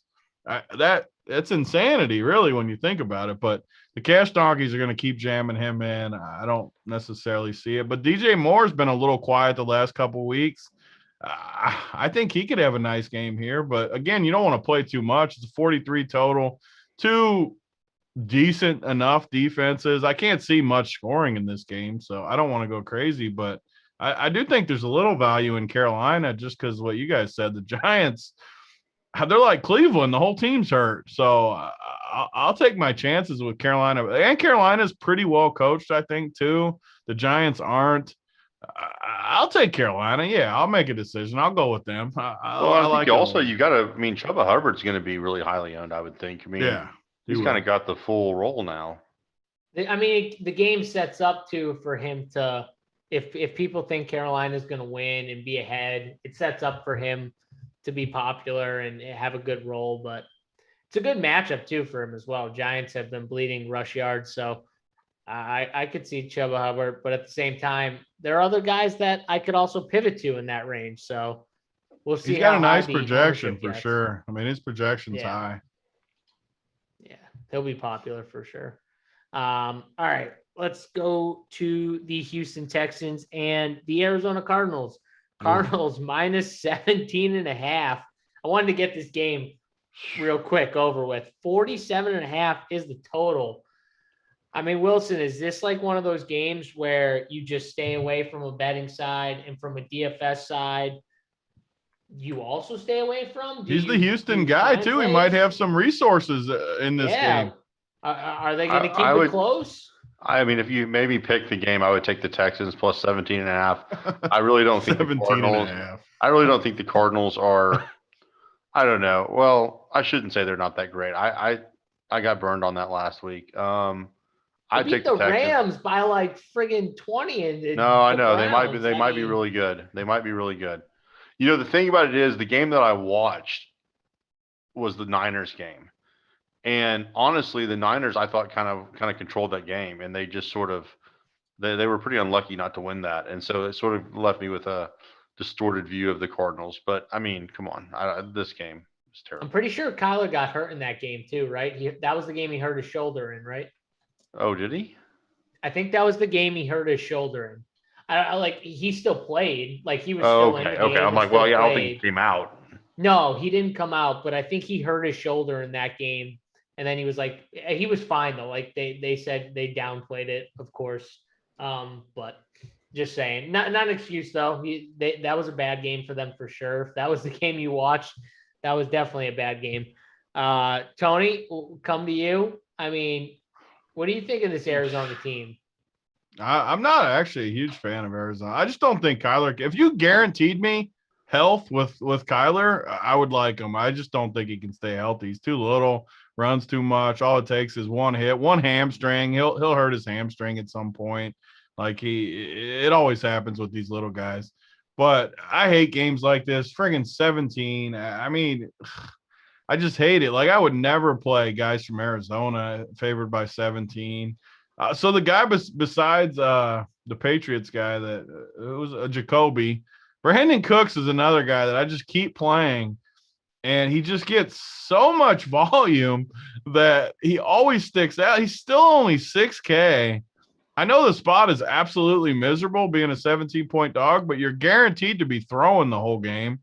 He's 6K. Like he's getting so many targets. If he somehow houses one, like he's just huge. So I said I'm off the Jacoby wagon. I'm going to keep playing Cooks, though. I mean, 6K is too cheap for this many targets when you know – I mean, Arizona's going to be up. It's not like they're going to be out here just full grind to try to stop Brandon Cooks. I mean, he should have a perfect game script to catch 10 balls. If he gets in the box, he could crush this week. So even if they get beat 34-10, he could crush, which is nice because there's not that many players that are game script completely okay or whatever the word is, independent or dependent. Like I always worry about with Brandon Cooks that it's going to be like 35-0 at halftime, and then they're just not going to really play in the second half or something. Him out. But like, does that happen with him? Does he get pulled out like that? I don't think that happens. I really don't. I mean, like, no, they just keep throwing him the ball. I mean, last week he was, if I had gone off the projections, he would have been in my lineup, but I was just scared to play him because I thought the Texans might not score, and then they didn't, and it didn't matter. Think about it. I mean, think about his DraftKings points when they don't even score a touchdown. I mean, they don't even move the ball, and he still gets there. Yeah, I mean, someone literally. like Brandon Cook is perfect at that 6K, 5,500 to 6,1 range. When he's in that range, if he was 7K, I wouldn't even like him. But 6K, he reminds me of so Boyd for the Bengals when Boyd was their only receiver and they were so bad. And he Boyd, kept getting there every single time. 20. He gave 9 catches for 70 yards. Yeah. So guys, wait a second. The one guy we didn't bring up. There's no DeAndre Hopkins revenge for anyone here. He's been the luckiest receiver in football so far this year. I definitely can't go to it here. There's too many guys, right, Wilson? Yeah, there's too many. I mean, you got Rondell, you've got AJ Green, you've got Kirk, who all of a sudden seems like he's good, and then they're going to bring in Ertz. I mean, and Ertz is going to take some targets. You got 2 running backs. I don't know. I mean. It just seems to me that they have a bunch of good players, and I don't know. I mean, it's Hopkins is going to have a couple just massive games, but I don't know. This doesn't feel like the spot where they're going to force feed him 13 targets or something. I just don't really see it. I will say he's been the luckiest. He's got luck on his side. He just keeps scoring with barely any market share or target share, whatever they call it. And the revenge, and no one's going to play him. So you do have that. I'm not going to play him for sure, but you do have that going for you. All the revenge and the luck and everything. I mean, he could catch 2 touchdowns in the first half and just easily 30 DraftKings points. And unowned. There's no way people are playing him. They can't. I mean, I actually kind of like it now that you talk me through it. Yeah. I like it. The problem is just that they're all kind of good play. Against Houston, I mean, James Conner could have 2 touchdowns. You just got to get them early. If you don't get them early, you're in trouble. Yeah. That's sure. They might dial up an extra couple bombs for Hopkins this week, Yeah, they could. I'm sure they're going to get him in the box. I bet you he scores. I mean, I'm sure he does look for him when they get down there. Yeah. So he's, the first guy really. So, all right, let's go on. We got a few more games left. Detroit versus the LA Rams. Rams favored here by 14.5. 51 is the total. Look, we just talked about revenge with D-Hop. We got a little revenge with Jared Goff facing his old team. And I think the head coach called out Goff saying he's got to play better. I mean, this Detroit team is struggling here. I'll just say that. Got smacked around by the Bengals. Now they go into LA against the Rams. I don't know. Wilson, what do you think about this game? And the Lions were so unlucky not to win a few games early in the year. And then it sort of feels like that now that's just going to fall apart. I agree. I mean, I think that, there's just no way to pick a side in this game. I mean, it's just ridiculous. But yeah, I mean, I don't know. I mean, I guess, you have to think that Swift's going to grade out really well from a fantasy perspective. I know he's been playing 75 or 80% of the plays the last few weeks. They're going to have to be passing the ball the whole game. I mean, I don't know. Maybe it's not the craziest thing in the world that Jared Goff could throw 300 yards if they're just passing the ball every play. I don't know, but this is a lot of games like that this week that are just terrible. Yeah, Tony, I've tried to get these games out before we talk about the last 2.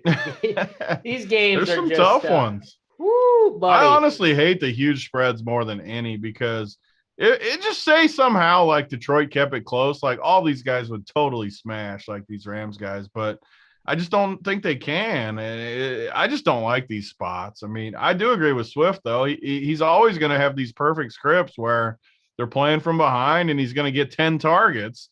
And yeah, I mean, it's not the funnest thing to do to know you need 8 to 10 targets from your running back, but he's going to get them. So, I mean, if he he catches even 6, 7 balls, 50 yards, you're talking 13 points before you even talk about touchdowns and rushing and any of that.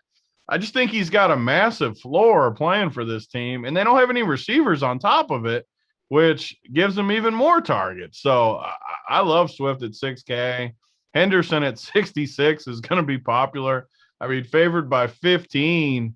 You have to have a little interest in Henderson at 60. Those are the spots where I'll just play the running back a little bit.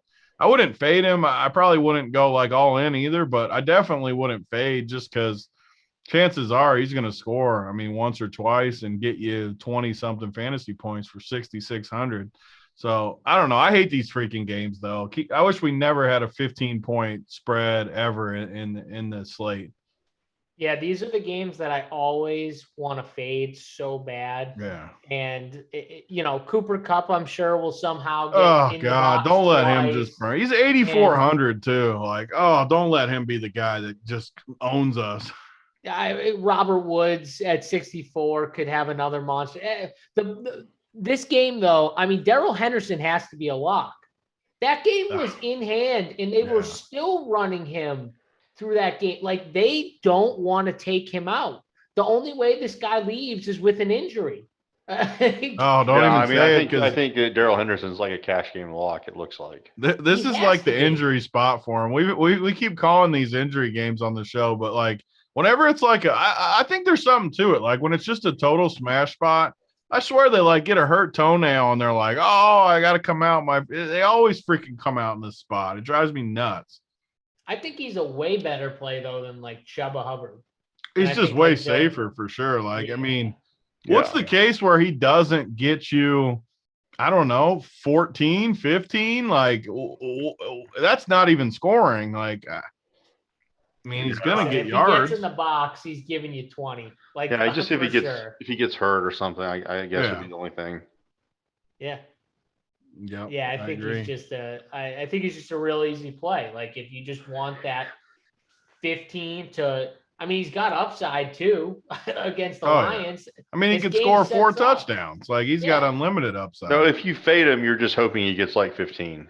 Yeah, right. Exactly. Correct. Or even 20. I mean, if you got 20, you're not like angry. No, you're not dead. But yeah. In cash, you might be. Ceiling.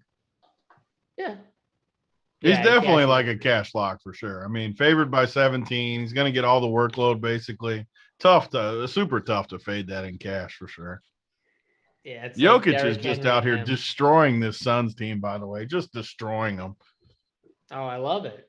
I played some Jokic after Tony told me not to. I didn't say I still played him. Not true. Yeah, you said you didn't like him. I didn't think Jokic was a good play tonight. You said it was a bad spot for them. That was your words. No, I said I was going to project him at 50 and see how much I got.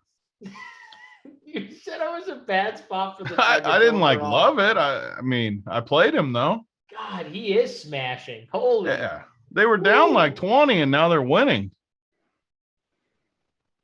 Get these last games. How many games we got left? We got 2 more. We're fine. Guys, don't forget, hit the like button, hit the subscribe as we get into these last 2 games. Wilson, people want more of you. They said we want a They always love Wilson. Pre-lock show with Wilson, me, Tony, and Tambo. That'd be a crew right there. Wilson's the man. Oh. Everyone loves Wilson except the softies. The softies are the only ones that don't love Wilson. Yeah, I can assure you, there are people that don't love me.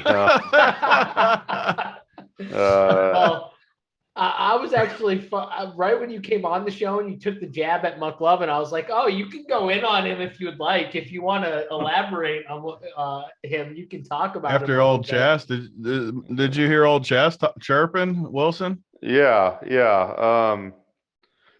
We'll touch on that just for a second at the very end. Yeah, let's get these games over with. We'll circle back. Chicago Bears versus the Tampa Bay Buccaneers. Another spread here. -12. Bucks are favored, obviously. 47 is the total. Wilson, let's get this one out of the way here. I mean, are we just fading this from a betting side? Yeah, I don't have anything. I think I'm going to play a tournament team this week. I'm going to take a shot, just like in a GPP, probably on like Fields and Allen Robinson or something. I think I'm going to just give Allen Robinson like 1 chance. And maybe this is the spot. For some reason, when I started thinking about the slate, I just saw this and I'm like, okay, I'm going to give Fields a chance with A-Rob. I think it'll be low owned. And it'll, save me a lot of salary, and probably just play that, then try to put maybe some chalky stuff around it or something. I'm going to try it. God, I just feel like Fields likes Mooney the best. It just looks that way when you watch him. He does. A-Rob's so good. He's 5,100 now. And honestly, if you could try it with Mooney too. I don't think anyone's going to own Mooney really either. Tony, he's been like around there though. He's been like 53, 55. So what are you doing? Are you going to take a shot on any of these wide receivers or the quarterback? So I've been on this tangent for the last 3 weeks that everyone knows that has been watching these shows. I think Tampa Bay's defense is literally like the worst in football. Like, they're so overrated. Their secondary, I mean, they had Richard Sherman off the couch. He got hurt. They had to go to the next guy. All I wanted was for this team to have to play a passing offense, and then they get friggin' Hurts and Fields back-to-back, the two worst passers ever. So tilting. But I agree with Wilson. I'm going to play a team too on this.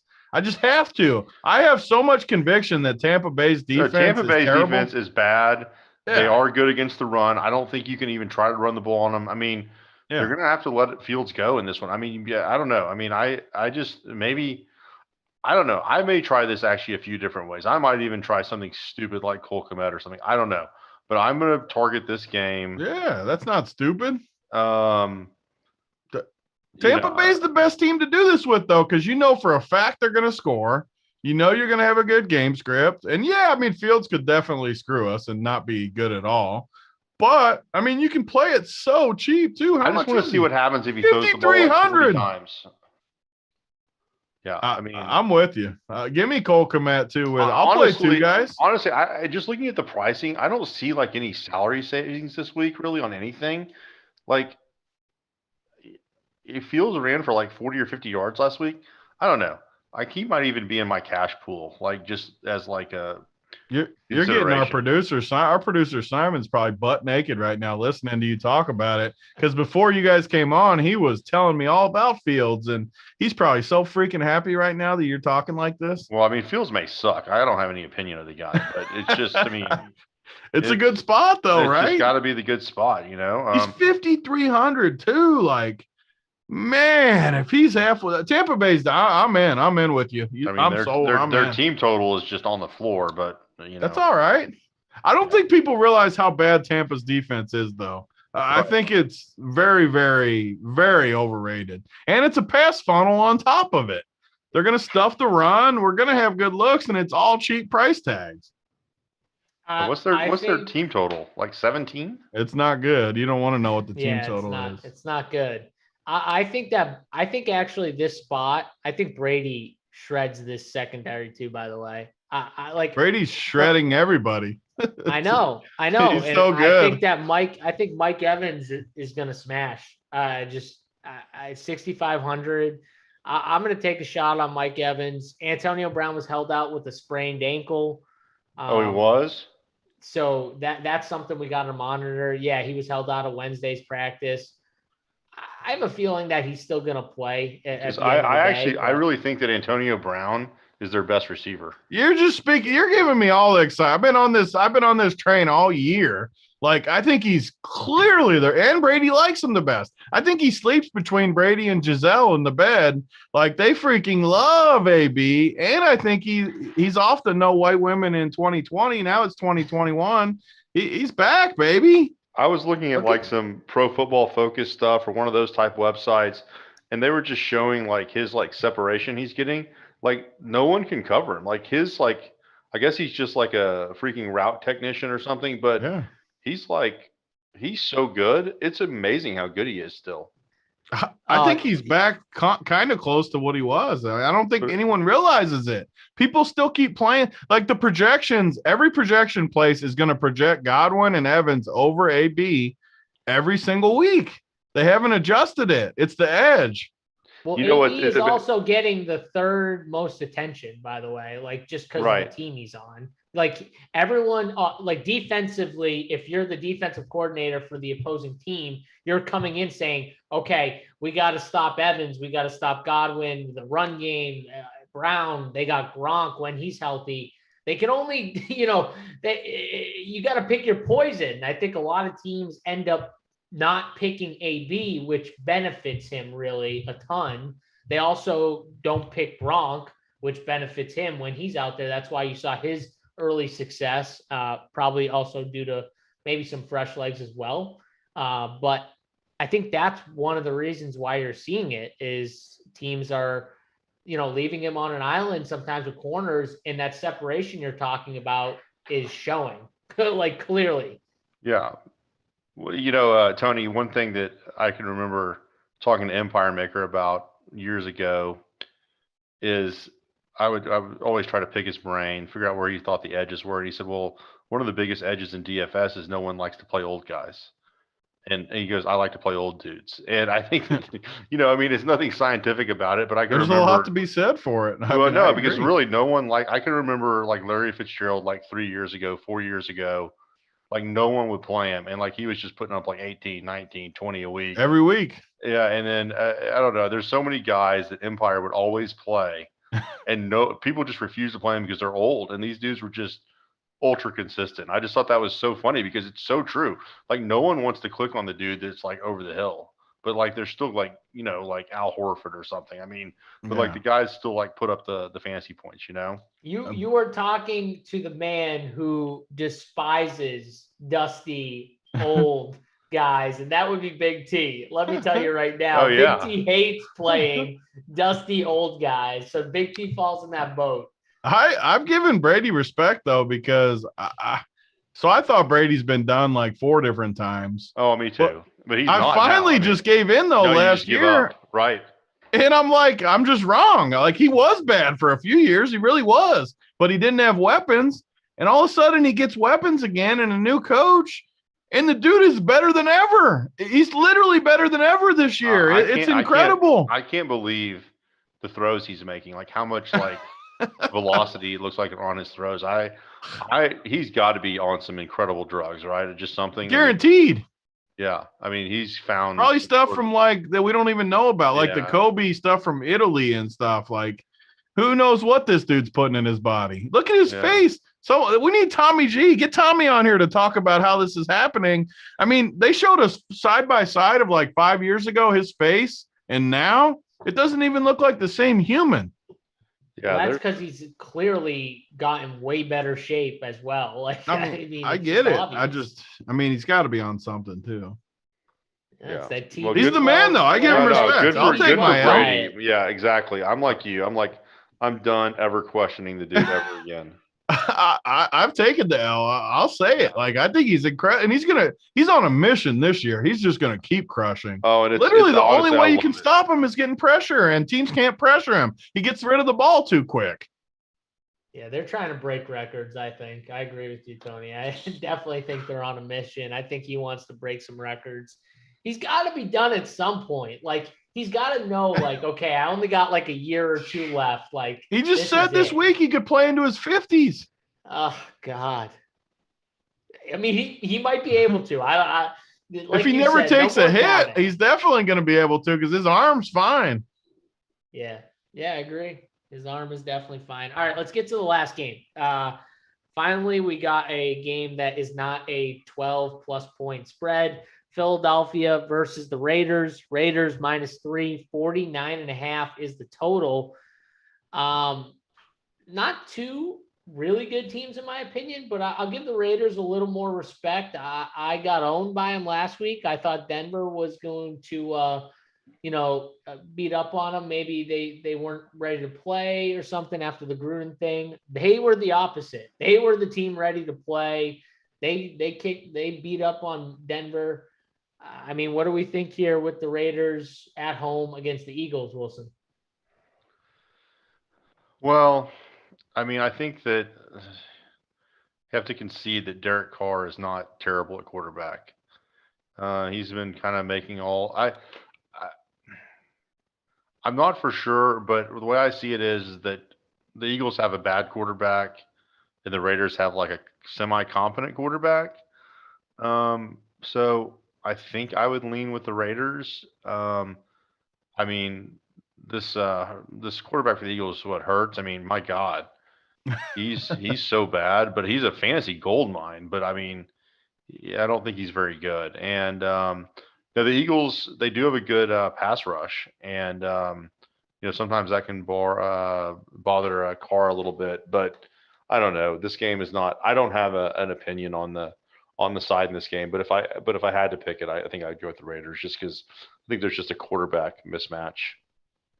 Tony, is there a quarterback mismatch? Is Derek Carr good at football? I don't like Carr at all. I think the Raiders suck, but I agree with Hurts. Like, man, Hurts. If you take just pure football, not even talking fantasy and just pure football, like he could easily be the worst quarterback in football. Like he is awful. But obviously, fantasy wise, he keeps getting there because he can run and they're playing from behind a lot. He throws deep. He can get there, but man, he's awful as far as a pure quarterback. It's interesting you say that about the Raiders because I was on Twitter a few weeks ago when they were playing the Dolphins, and one of my biggest play that week was the Dolphins over the Raiders, which they sort of got lucky to cover in overtime because the Raiders got down to like the 1 yard line and they couldn't get in, and they ended up kicking a field goal. But anyway, I said on Twitter that week that I thought the Raiders were like one of the 5 worst teams in the NFL, and at the time they were 2-1, or I don't remember what their record was. They were 3-0, I think. They were 3-0. Yeah. No, I think you're right. And of course, and that was probably a bit of an exaggeration, but I really don't think they're very good. But I will say that Derek Carr keeps surprising me with I think he's got the most 20-yard plus passes in the NFL or something. I think he's like decent. Like I don't think I'd rather have him than Hurts for sure. I mean, he's in that same bucket as those middle tier guys. Like I wouldn't put him in the top tier, but the mid tier. I don't even think I'd lean with the Raiders in this game. I have no opinion. But I do think that Hurts kind of sucks. See, but those big throws are what the offense is really all about. It's run, play action, pass down the field. So like that's what they're going for, those big plays down the field, setting up the play action. And Derek Carr's really good off the play action. He was really good last year. I think he's really good this year. And they get the Henry Ruggs down the field. They got Darren Waller. God, I love Ruggs. I always love Ruggs. Waller's about to explode, I think. He's 6,700 this week, too. He does look like an explosion spot for sure. I mean, good Lord. Yeah, I like that call. I don't think the Eagles can stop him. The only slightly worrisome part is, man, he hasn't done anything 6 straight weeks. Yeah, I know. 5 straight weeks. But that's why I kind of like him. I mean, yeah, I think that he's just in that he's going to bounce back. Look at the teams too. Like he played at Denver, at the Chargers, the Bears, the Steelers, and then the Dolphins were really the only cupcake matchup that they've had defensive wise. You could be right. It could be a major explosion coming here. You know who's got a major explosion coming, Tony? Who? Miles Sanders. Oh, God. $5,100. Miles Sanders has got an explosion game. We're going to finally catch the Miles Sanders game at 5,100. I can finally play him again. Yes. Yes. But here's what's interesting about Miles Sanders is that what was the Eagles' last game? Were they in like a primetime game? It was the Tampa Bay game on Thursday. So it was, yeah. So I went really big. I never play Showdown because I'm the worst player at Showdown ever. But I decided to put the backup running back in the captain spot because like he had been gaining market share or Gainwell. Yeah, Gainwell. And then literally they never took Miles Sanders off the field like the whole game. It was like he played 70-something% of the snaps. Look, if Miles Sanders is going to play like 70-something% of the snaps again versus the Raiders, I mean, come on. It seems like a pretty good spot. Yes, there we go. Now we're talking, Wilson. I mean, let's go. God. Let's do a Miles. Honestly, let's do a Miles Sanders, Darren Waller mini stack in a lineup this week. I think it could be huge. I love it. I'm in. One other guy too that I want to play with no Zach Ertz is Goddard, but he's still on the COVID list, and I'm worried that it might. Hopefully, he gets off the COVID list for the game because I think he's going to have some, especially now with Ertz. he's going to have some big games for this team at some point at 4,600. I like a lot of these pieces. Devontae Smith is cheap. I think the Eagles. This game could be crazy good for DFS. Yeah. I think this is the spot we attack for DFS. Tony, I know you don't like Miles Sanders, but I know you like Devontae Smith. I mean, I have to like Philly here because I don't like the Raiders. I have to like them fantasy-wise. I mean, I'm always going to like Hurts fantasy-wise.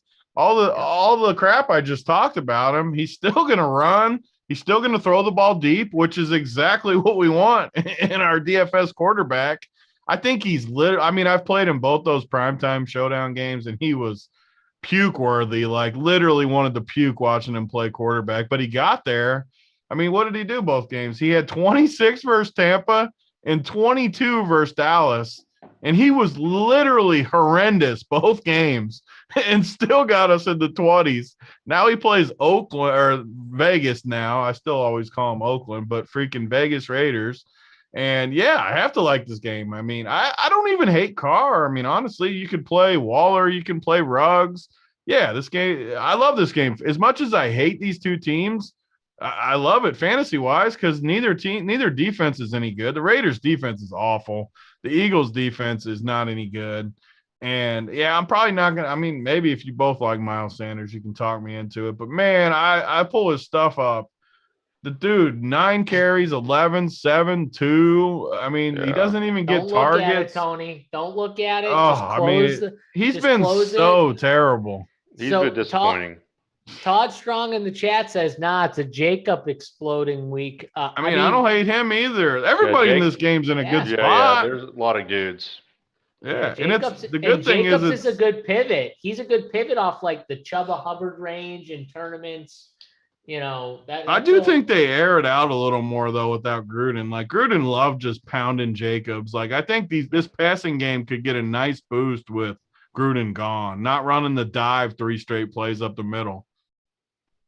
Yeah, I agree. I agree with that. I think this game is going to be great for DFS. So load it up. Load this game up. I mean, I know it's Wednesday, but I feel good about this game. I feel good about it. So hey, real quick, right. I said that there was 3 games I had picks on this week. The first was the Bengals plus 6.5. The other 2 are actually the primetime games. Just give them to you real quick. The first one is the Niners. I like the Niners -4 over the Colts.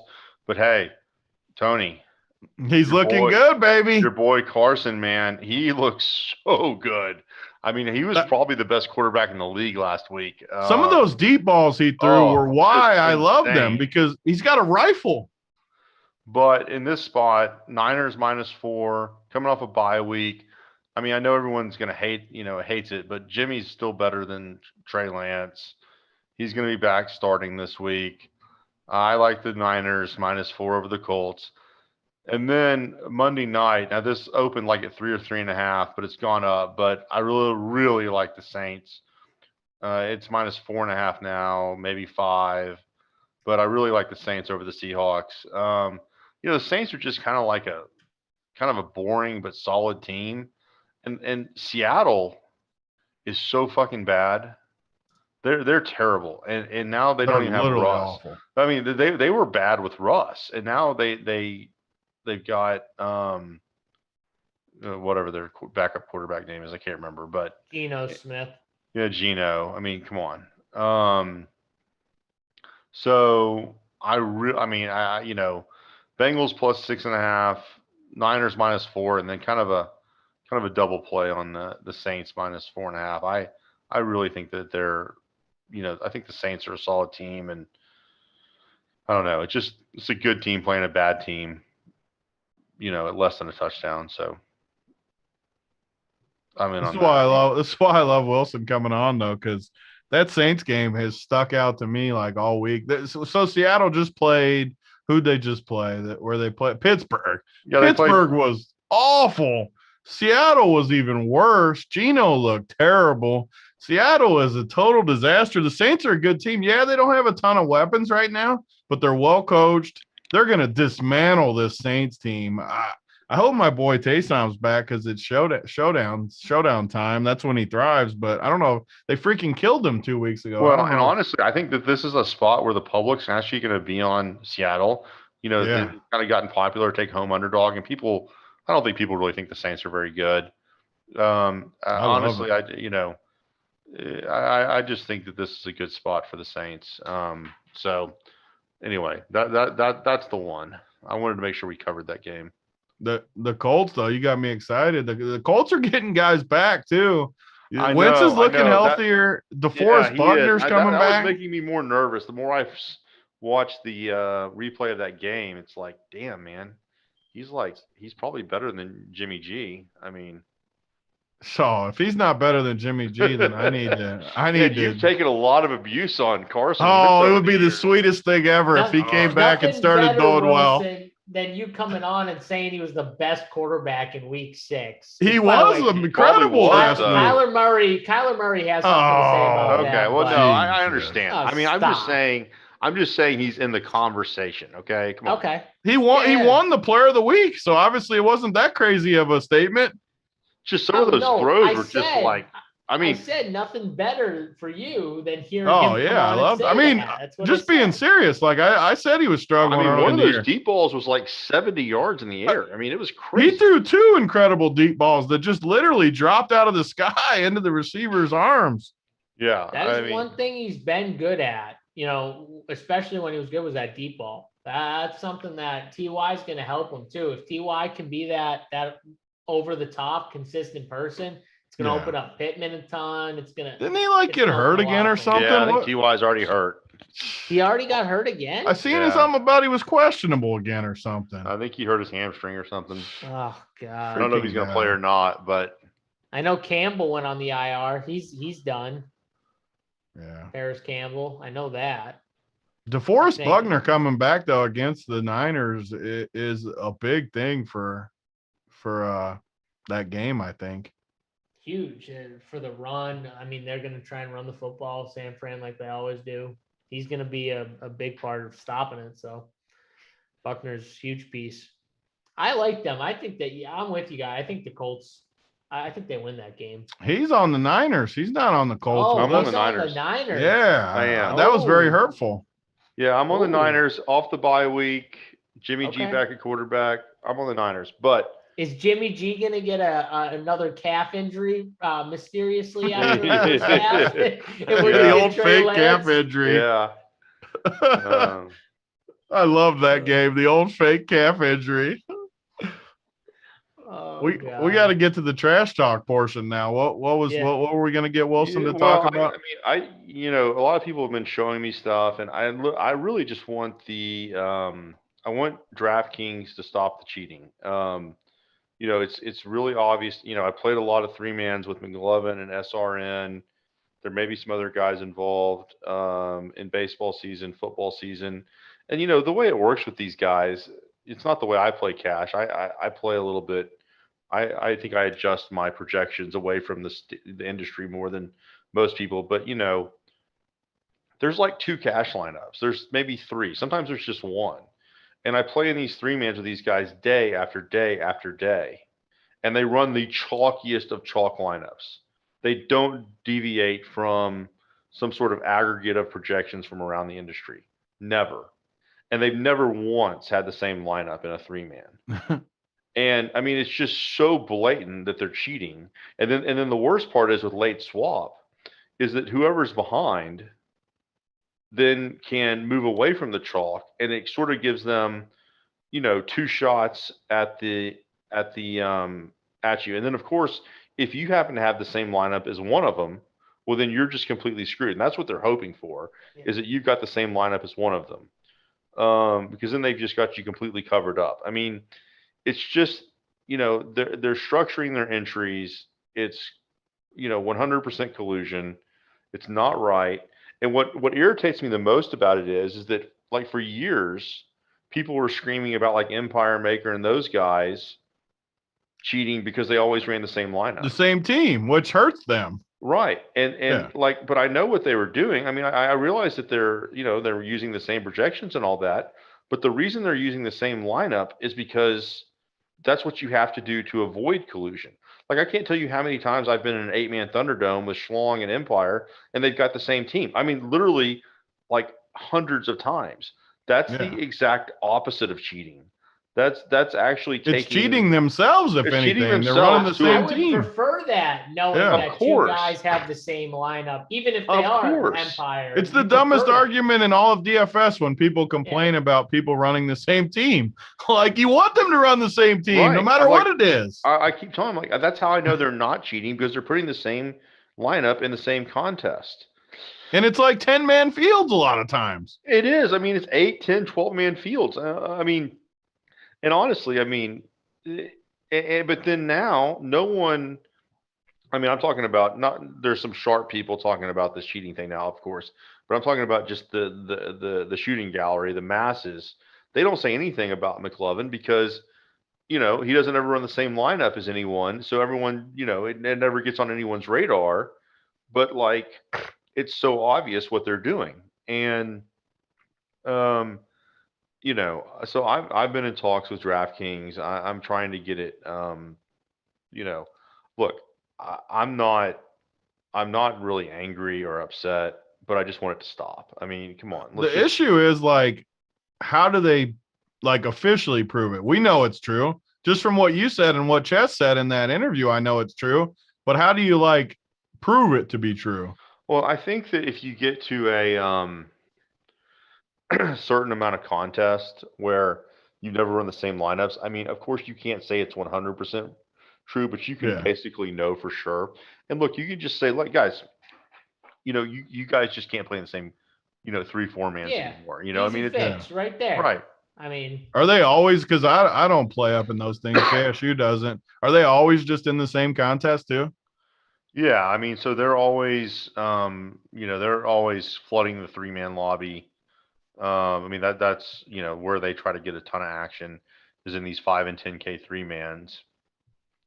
And honestly, I've thought about just avoiding that, but for the way I like to play my cash lineups, I try to get more action in 3, 4, 5, 6-man contests than I do in head-to-head and 50-50 because, I'm not afraid to fade chalk. I generally like to have, when I go big into a slate, it's on a slate when I think that my cash team is going to be different than everyone else's.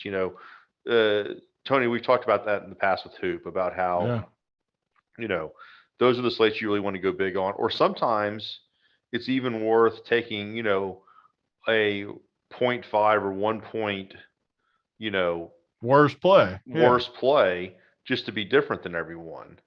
But that advantage gets diminished when people are sort of structuring lineups against you and they're able to swap.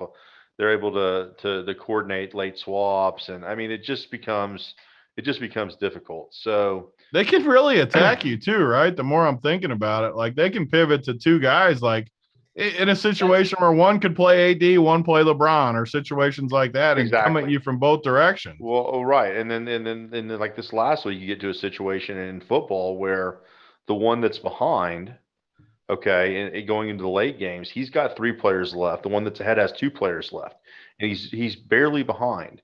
So in this situation, you would never pivot off Kareem Hunt, right? You would never do it because you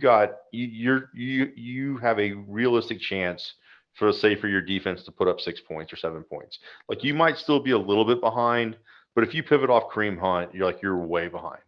But see, they pivot off Kareem Hunt with the lineup that's behind because they can do it because they've got Kareem Hunt covered in the lineup that's ahead. And so that's what they did in this contest. And at the end of the day, it didn't matter because my lineup in the afternoon, I had, well, like we said, I had, I had the Browns defense and I had Jacoby Myers. So, I mean, I was dead. But like, I mean, come on. I mean, it's a really huge advantage when you're working with someone. And like, I know that they're working together because you would never make that swap unless you were protected with another lineup, Yeah. I mean, it sounds blatantly obvious with the, I mean, everyone that I know that plays those definitely says it's happening. So it has to be happening. And I don't know if anyone else is involved. There may be, but I'm just, look, I think it's kind of weak and pathetic, and I'm tired of it, and I'm going to be I'm going to be getting more aggressive in trying to stop it now. If everyone starts talking about it, the thing is, all the highest volume players are the ones that are involved with it. So if enough of those high volume people start actually complaining, something will have to get done with it. Yeah. Because, all you guys are the highest stakes players. You're playing more volume than anyone. Yeah, I even know McLovin. I might just call him and talk to him and be like, hey, bud, come on. It wouldn't be a bad move because he's not going to just straight lie to your face. He's going to be like, whatever. He's going to go into it a little bit. Yeah, he knows you're not stupid though. Like he's not going to just literally lie to your face. He might not come out and admit it publicly. Right. He's not going to admit though that he's straight up cheating because it is one-on-one on the phone. He might because he could just be like it's getting around the rules type thing and not think it's wrong that way. He's not going to say he's not true though when Wilson already knows it's true. Yeah, I don't think I think it would be somewhere in between. I don't think he'll insult me by telling me it's not true, but I also am not sure he's just going to say, "Oh yeah, I'm cheating. What are you going to do about it?" I'd almost respect that though if he just said it like that. The thing about it is that like I'm not like super. Maybe I should be more angry, but I really just want them to stop doing it. I mean, come on, let's at least all just play the same game here. Yeah, it's enough advantage working with someone when you're both at that type of level, and then it's another one when you can play three mans against one other person and structure it against them. Yeah, that is bush league though. Like it's clearly obvious. Like he said, you're not making those type of pivots unless you're covered.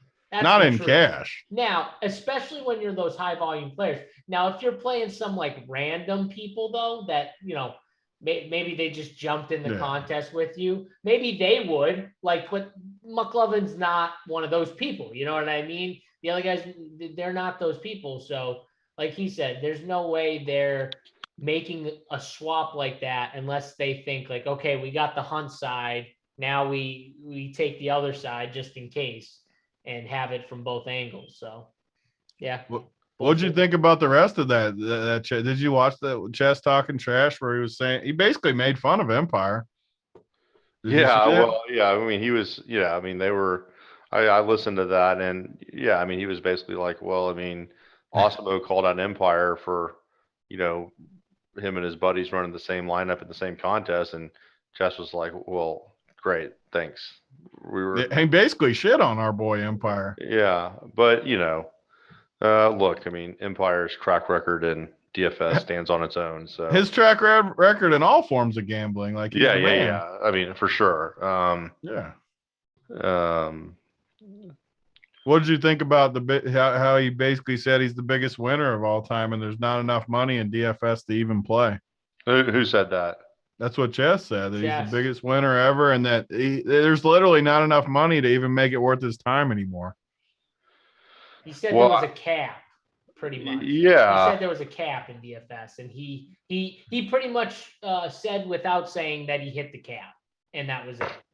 Well, I think that I don't know if he's the winningest player of all time. I know he's a good player, but I think that you see this with a lot of guys. Where you can think of a lot of big name guys that have kind of slowed their action way down over the years, and I think it's because it's just you have to figure out how to spend your time that's going to help you make the most money and make you the most successful. I can tell you, even I've been thinking about, like NBA DFS right now. And I love playing it, and that's probably why I still do it.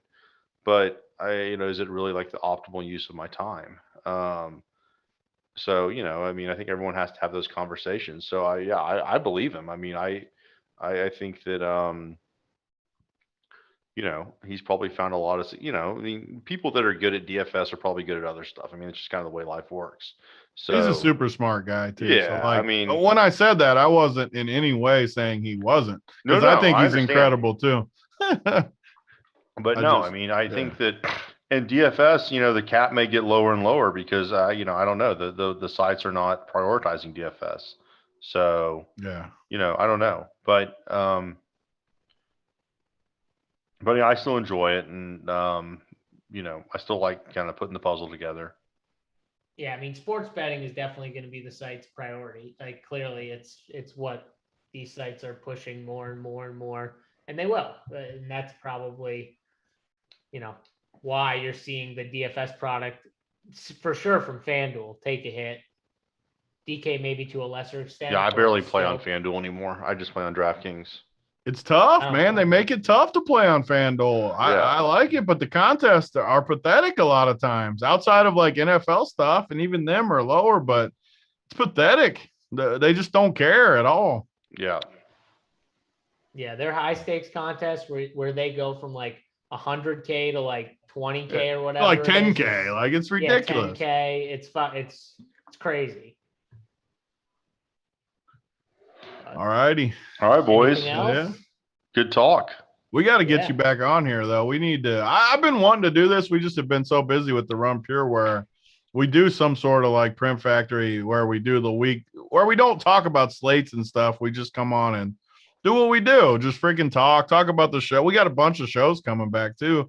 Do you like Curb, don't you, Wilson? Oh, yeah. Yeah, it's back Sunday. I can't freaking wait for the COVID season of Curb because our boy Larry David's coming after some COVID topics. Oh, yeah. I can't wait. It's going to be good. There's all kinds of shows, though. So let's set something up, and we'll do some sort of show. Yeah, maybe early in the week. I like coming back on. Let's do it more often. Yeah, and people always love coming back, too, at the end of the year. Ozark season 4. Yeah, I saw that. Ozark fourth one, too. There's a bunch of good shows coming back here in the next. That's where I really like. Well, Succession just started back up too, and I mean, I don't know if you guys have watched Succession, but I haven't watched that one yet. I got to watch that one. I've heard it's good. Yeah. So. All right, well, Wilson, people can find you. What is it, at Borders Road? At Borders Road on Twitter. Yep. Check him out. Great follow. You'll love to see. He's very, very opinionated. He likes to troll. And I love it. I'm a fan. We both love it. That's why me and Wilson have always got along good because we like to troll a little bit. It makes it fun. And you can talk all the shit you want to me. I will not get offended. I won't block you. Just bring it 100%. I love it. That's the worst too. I hate just people that just block everyone. Like I do block some people. I'll go on the record and say I do block some people, but it's more because they come at me for different reasons than I don't mind the trolling. It's like when they come as some of the stuff they say involving RunPure and stuff, I block them. But the only time I've ever blocked someone is if it's not if they're rude or they, tell me they're going to light my family on fire. That's fine. Just if you're super annoying to where you reply to the same thing like 26 times.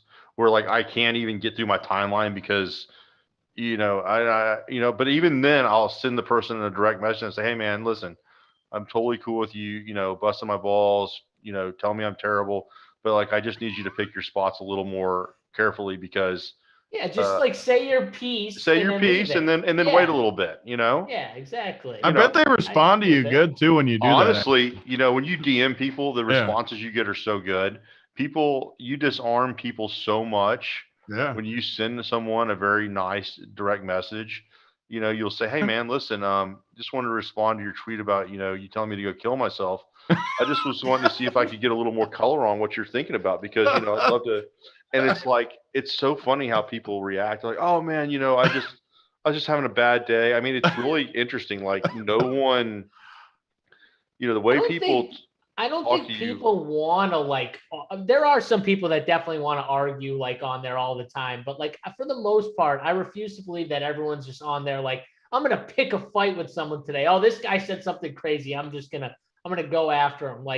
I'm sure people just have bad days. They see something they don't like and they say something and they just want to pile on. And it's I don't know. I agree. And I try to make a habit if I have time to reach out to the people that seem like that they're the most upset with me and try to talk to them. And, usually, it goes surprisingly well.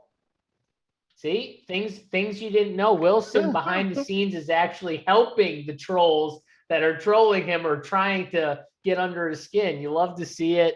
Wilson, thanks for coming on, man. We appreciate it. Hopefully we can get you back on soon, man. All right. Good night, guys. Thanks. All right, guys. Don't forget to hit that like button before you get out of here. For me, JSU, Big T, and the man, Wilson, the GOAT. We'll see you guys later. Good luck.